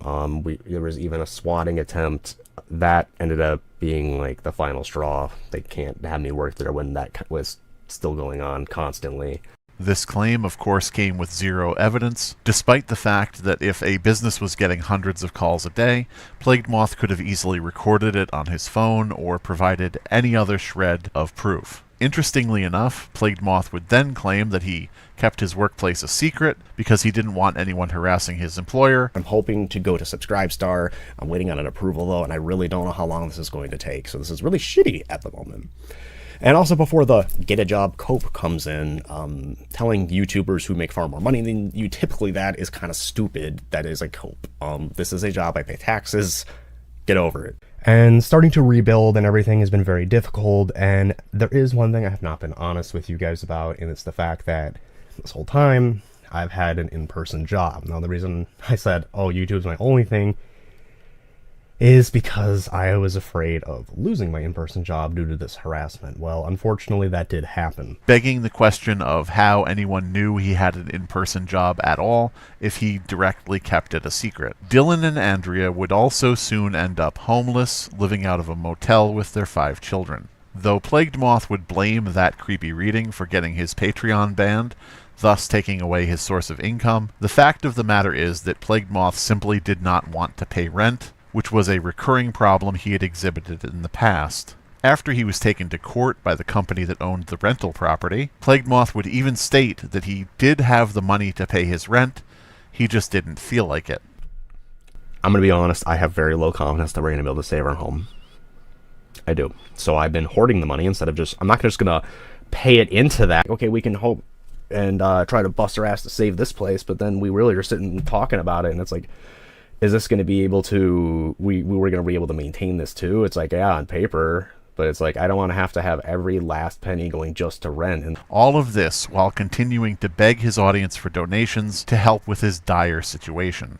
Out of lies, out of excuses, out of a job, and out of a home, Plagued Moth would then be out of a YouTube channel. As previously mentioned, following the upload of a video which contained barely blurred photos of dead, naked children, YouTube finally took a stand against Plagued Moth and terminated his channel, something that many saw as a long time coming, given the nature of his content, his refusal to properly censor graphic images that were barred by TOS, his refusal to age-gate gore content, his constant filing of fraudulent reports, and much more, including death threats against other YouTube creators. Losing his channel would appear to be the final straw in a certain sense, because Plagued Moth would then lose his wife, who cheated on him soon after. Now granted, this should be taken with a grain of salt. After all, due to the history of Dillan and Andrea lying to others and trying to run different scams, there are those who believe they may have split up only in order to reap additional government benefits. Of course, this theory is entirely ungenerous toward the couple, but there are few at this point who feel the need to give them the benefit of the doubt. Though some could be forgiven for having the opinion that Dillan's children are probably better off with the mother than with him, unfortunately for those people, Plagued Moth has stated that he kept his 3 biological children and let his wife keep the ones that weren't his, keeping in mind that he was the only father those stepchildren have known for about 13 years. Nonetheless, he expressed no interest in keeping custody of his stepchildren. Before this breakup, however, Plagued Moth could still count on Andrea for one thing: enabling his insane detachment from reality. I have a serious question for all of those who have been approached by That Creepy Reading, Lazy Bedhead, Slime Beast, or anyone else on their behalf about the Plagued Moth situation. Has Plagued Moth come to you about this? Did Plagued Moth try to convince you to believe a certain way? So who is trying to incite harassment? When it came time to face the music and admit to everything that he had done, followed by asking his audience and the public at large for forgiveness, including those he had wronged, Plagued Moth made a particularly interesting decision instead. He would go on to claim that a child sex trafficking, blood-drinking, baby-killing cult was in control of YouTube, and that everyone against him happened to be in this cult together. This evil, pedophilic, child-killing cult, according to Plagued Moth, included content creators such as Wendigoon, Oompaville, Turkey Tom, Lyrics, Lanza, Lazy Bedhead, That Creepy Reading, Slime Beast, Scare Theater, Mama Max, Disturbed Reality, Mudahar, and any other YouTuber whose name Plagued Moth could remember. Even after everything we have covered together, you, listening to this right now, may still have a tough time believing that Plagued Moth actually said a blood-drinking, baby-killing, child sex trafficking cult had targeted him because he was the best YouTuber ever. I never would have thought, though, that... Well, actually, I would have thought. That makes sense. It's like the fucking government. The government's evil, satanic pedophile rings. You fight against them, and they'll try to get you. You talk about, you poke enough people in the YouTube Boys Club, you know, they start to get riled up with their buddies and problems get caused. Most people buckle and shut up. The thing with him is that I antagonized him and he linked up with more people. He was already friends with That Creepy Reading. He actually scripted quite a few of his videos. So it's so fucking creepy how a lot of this was already interconnected. And it's like, I didn't see how many legs were on the centipede, so to speak. And the more you dig, the more fucked up it gets because these people are connected. So, like, of course, Turkey Tom didn't give a shit about all the lolicon because he's friends with Lyrics. Lyrics is a lolicon. And then That Creepy Reading goes way back with all these content creators being buddy-buddy. Not only has he claimed all of that to be true, he has even attempted to connect this group to the Epstein files. All of this to avoid simply admitting to any shred of wrongdoing on his part whatsoever.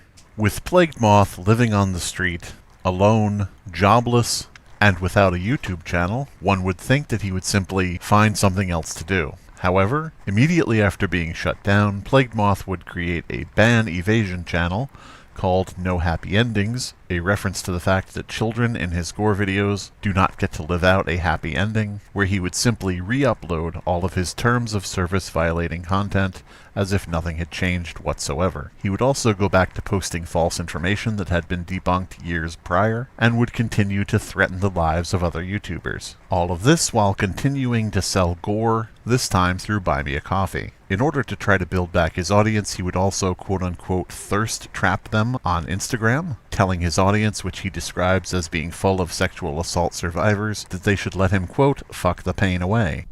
Hello everyone. So as you may have been looking around and waiting, depending on how you follow me on my social medias, you will see that the Plagued Moth YouTube channel has been deleted. It has been terminated possibly, but what has actually happened? Just know that I refuse to give up, especially in times like these where many of my audience are marginalized individuals who have been fighting for their whole lives. Ah, the villain, the hurter of feelings. Man, they really want to make all my titles real, don't they? And now I truly am the most controversial content creator, because I'm too controversial for YouTube. Please turn your notifications on for this channel as well, because this will not be abandoned. This is still going to be used for various other projects where you'll hear my lovely voice and probably even see my lovely face. And just know I'm not giving up, and no, they won't get rid of me, and I won't be silenced. And just remember, those birds of a feather do flock together, and I have eyes on all of them. One might expect that somebody so blatantly ban evading on YouTube and throwing it in the face of YouTube staff would almost immediately be discovered and once again removed from the platform. However, unfortunately, YouTube could not give less of a shit about things like this, which is probably the least surprising fact in this entire video. Currently, Plagued Moth is struggling to try to reclaim his audience, while once again trying out different content, including what is alleged to be music.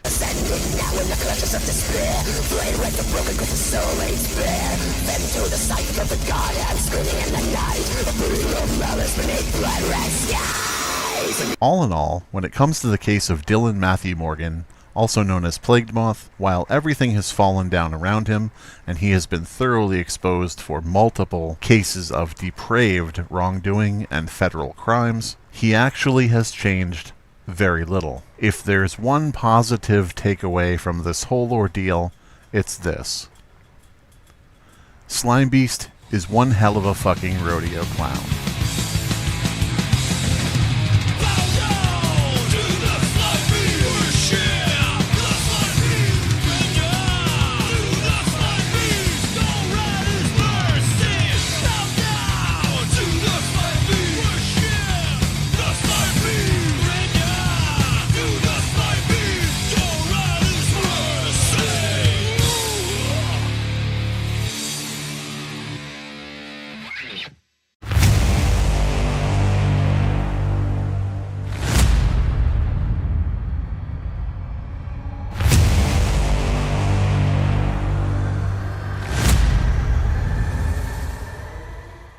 Hey guys, Casual Slime Beast here. Not talking all stilted and weird because he's editing a million fucking voice lines together.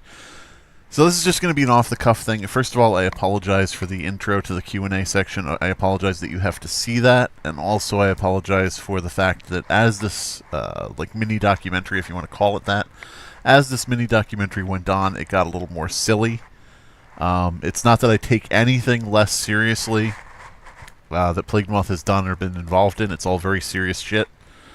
But as the process went on of making this, I got so disgusted and I got so put off by a lot of this shit that I had to turn it around. I had to rib him a little bit, make a little bit of fun of him, you know, different things like that to try to get back on track of, you know, actually enjoying making the mini documentary as opposed to it just being a slog that I hated doing. Because, you know, you get into some of those topics toward the middle involving children, and you get pretty fucking upset. And so I just figured, you know, the third part, I would have a little bit more fun with his downfall. And of course, you know, you saw the intro to this fucking Q&A section. But yeah, anyway, so when the first 3 parts of this were released separately, I put out a call for questions on my community page, whatever the fuck it is. And so, you know, we're going to read a few of them. There's not many questions, which is thankful because I didn't want to take too much time doing this, but we got some questions, so here we go. Quangy Cool on YouTube asks, do you have any Moth videos backed up? Yeah. Yeah, I mean, that's, you know, how I cut all of these videos together for the mini documentary and thing. Back when he was like live streaming and he was crashing out every night and he was doing, you know, like he would go like live almost every night and just sit there for hours on these live streams, and he would just be like, and TCR is a vampire who drinks blood of babies, and not literally, but you know what I'm saying. He would say all this crazy fucking shit, and he would do it for hours and hours every fucking night, and so people were backing up everything, saving everything, because people knew this is something where he, you know, he deletes, when he does stuff like that, he deletes it immediately afterward, so that, you know, he thinks nobody can have evidence of anything. So people were grabbing that shit, you know, like in real time every time he did it. There's a couple streams that were lost because nobody has that much free time except for Moth to deal with Moth's live streams. So there's a couple that are missing, but, you know, people mostly have everything. It's just scattered around between different people. If you check archive.org, there's a lot of old Moth videos up there from people. I think they're from actual fans of his who backed up some of his videos, so they kind of inadvertently helped, you know, get some information about what he'd done in the past. That's where I first found all of his admissions of watching child pornography, is from archive.org and from the backups of his old streams, because all of that shit was before I even knew who the fuck he was.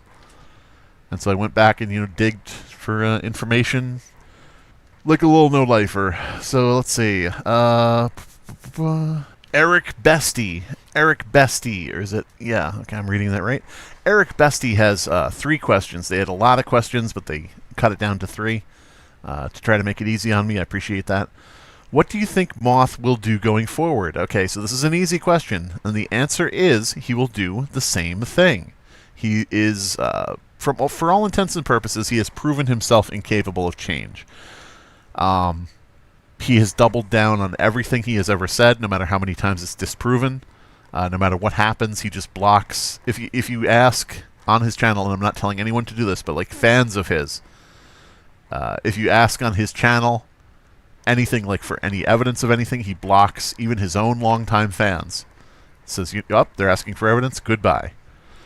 You know, so there's no indication he will ever change. I think if he somehow gets banned again from YouTube, I think he will make a third channel. And if that gets banned, he'll make a 4th channel, and he will continue trying to sell gore.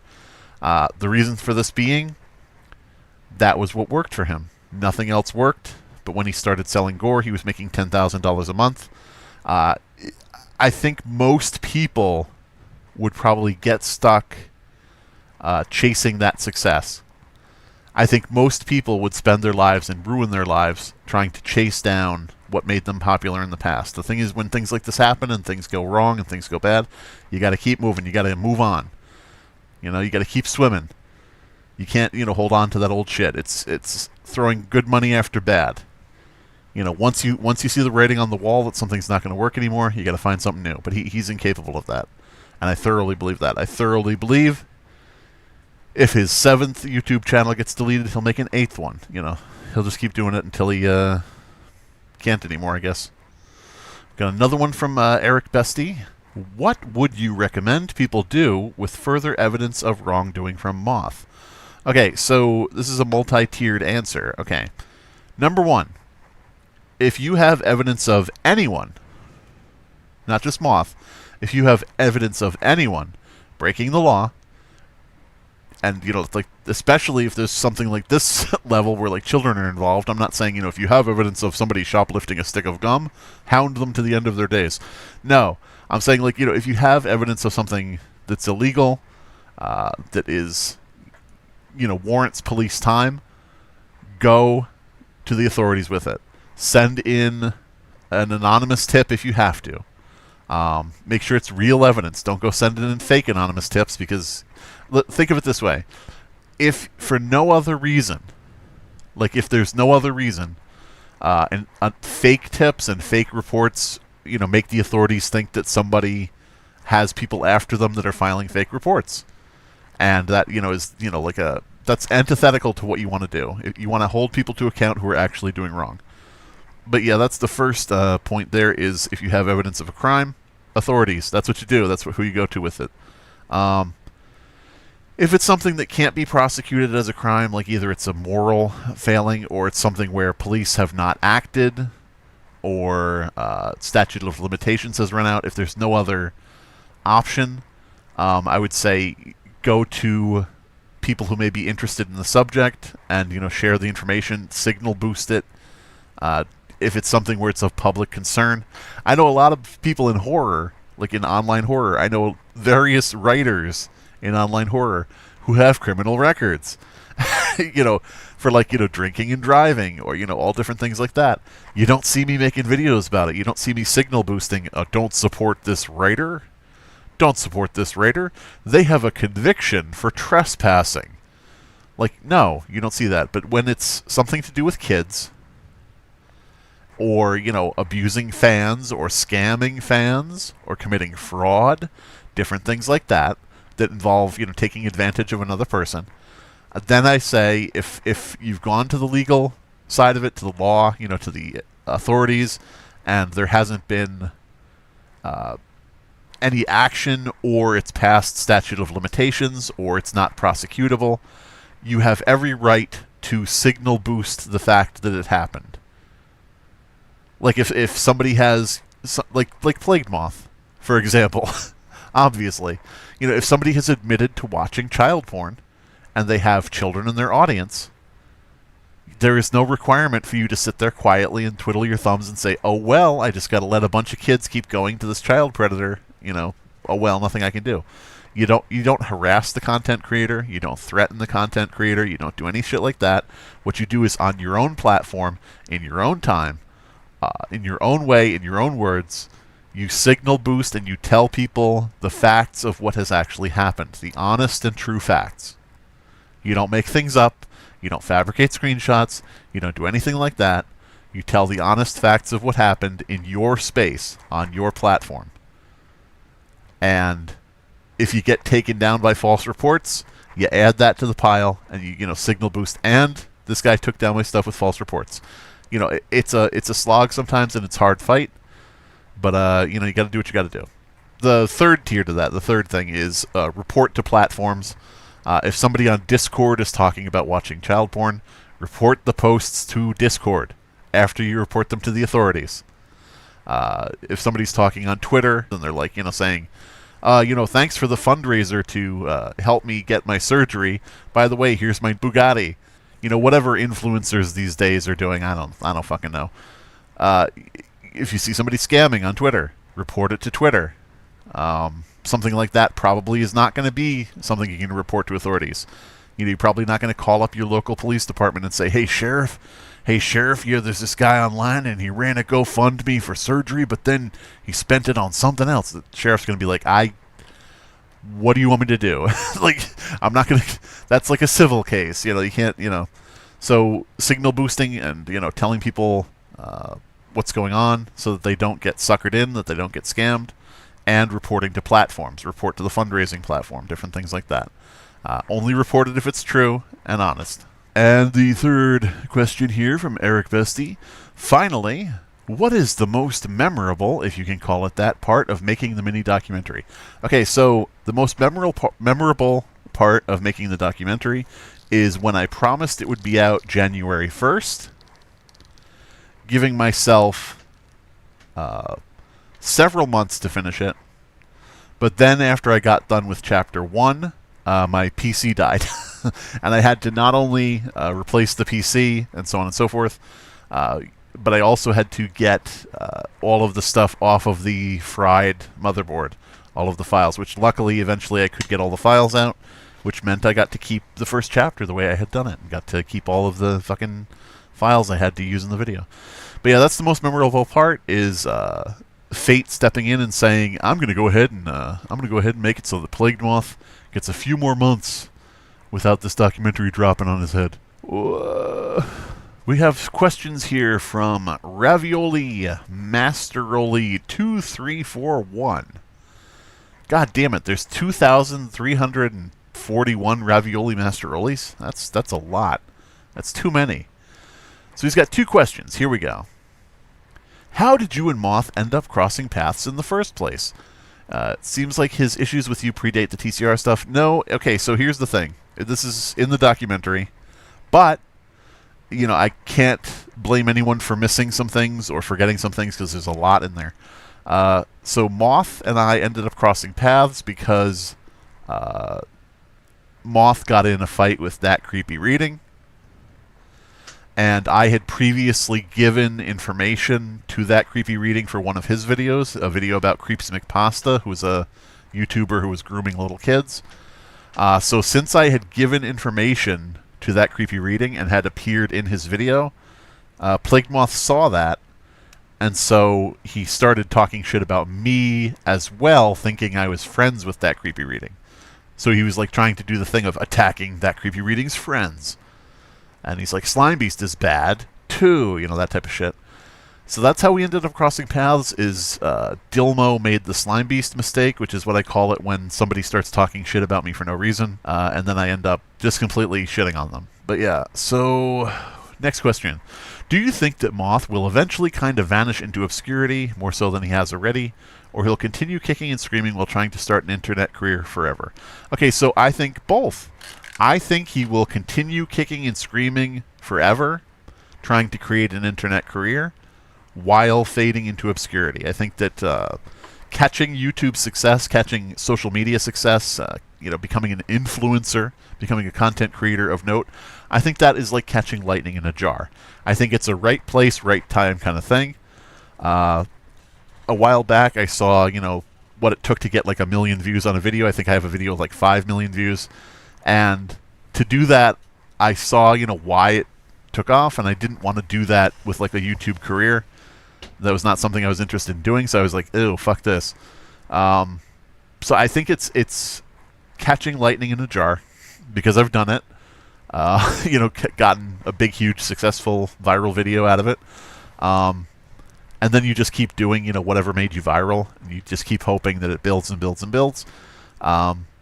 I think that it's so rare, like lightning striking in a jar, that I don't think he will ever recapture it again. The odds are not in his favor. He's more likely to be eaten by a shark, especially since his large audience came primarily from the Wendigoon collab, I believe. That's what I've been told. I wasn't around for that during that time period, since obviously I only heard about him when he started, you know, fucking around. But yeah, I don't think he'll ever recapture that. I don't think I'll ever capture that. I don't think a majority of people will ever capture that. He was lucky to have nearly 500,000 subscribers. He was lucky to be making money off of a YouTube career. He was lucky to be able to pay bills by talking into a microphone in front of a camera in his house. He was very lucky to have all that. He did not value it. He was not grateful for it, and he pissed it all away. He just completely threw it away over his own ego and pride and his like Machiavellian idea that he was like the jongleur, and he could just, you know, come up with these insane plots and, you know, take over Gotham or whatever the fuck. You know, it's like, it's cringe as shit. It's cringe shit. But I don't think he will ever recapture that, because it was right place, right time, and it was something that's going to only happen once. Plus, now you have a lot of other people who sort of, oddly enough, may have been inspired by him. You have other people doing gore channels and reaction channels and shit like that, which sucks. So, you know, now he's got competition, too. But yeah, I guess that's all for the Q&A. There's a lot of shit. I'll just leave it with this. There's a lot of shit I did not put into this video. I had to think of how much time I could reasonably hold you guys' attention. I didn't want to get into too much minutia. There are still some really big things he did that were extremely bad that I just had to cut for time. And then there's a bunch of little nitpicky shit where he's lied about this, lied about that, which I cut that for time because I'm like, I can't just keep saying, you know, that he lied for 5 hours, you know, about all these different lies. So in the description below, I'm going to put links to other people's videos. Other people's videos have covered some things here and there that I haven't. It's just the way it is. You got to cut some stuff to not go on too long. And speaking of not going on too long,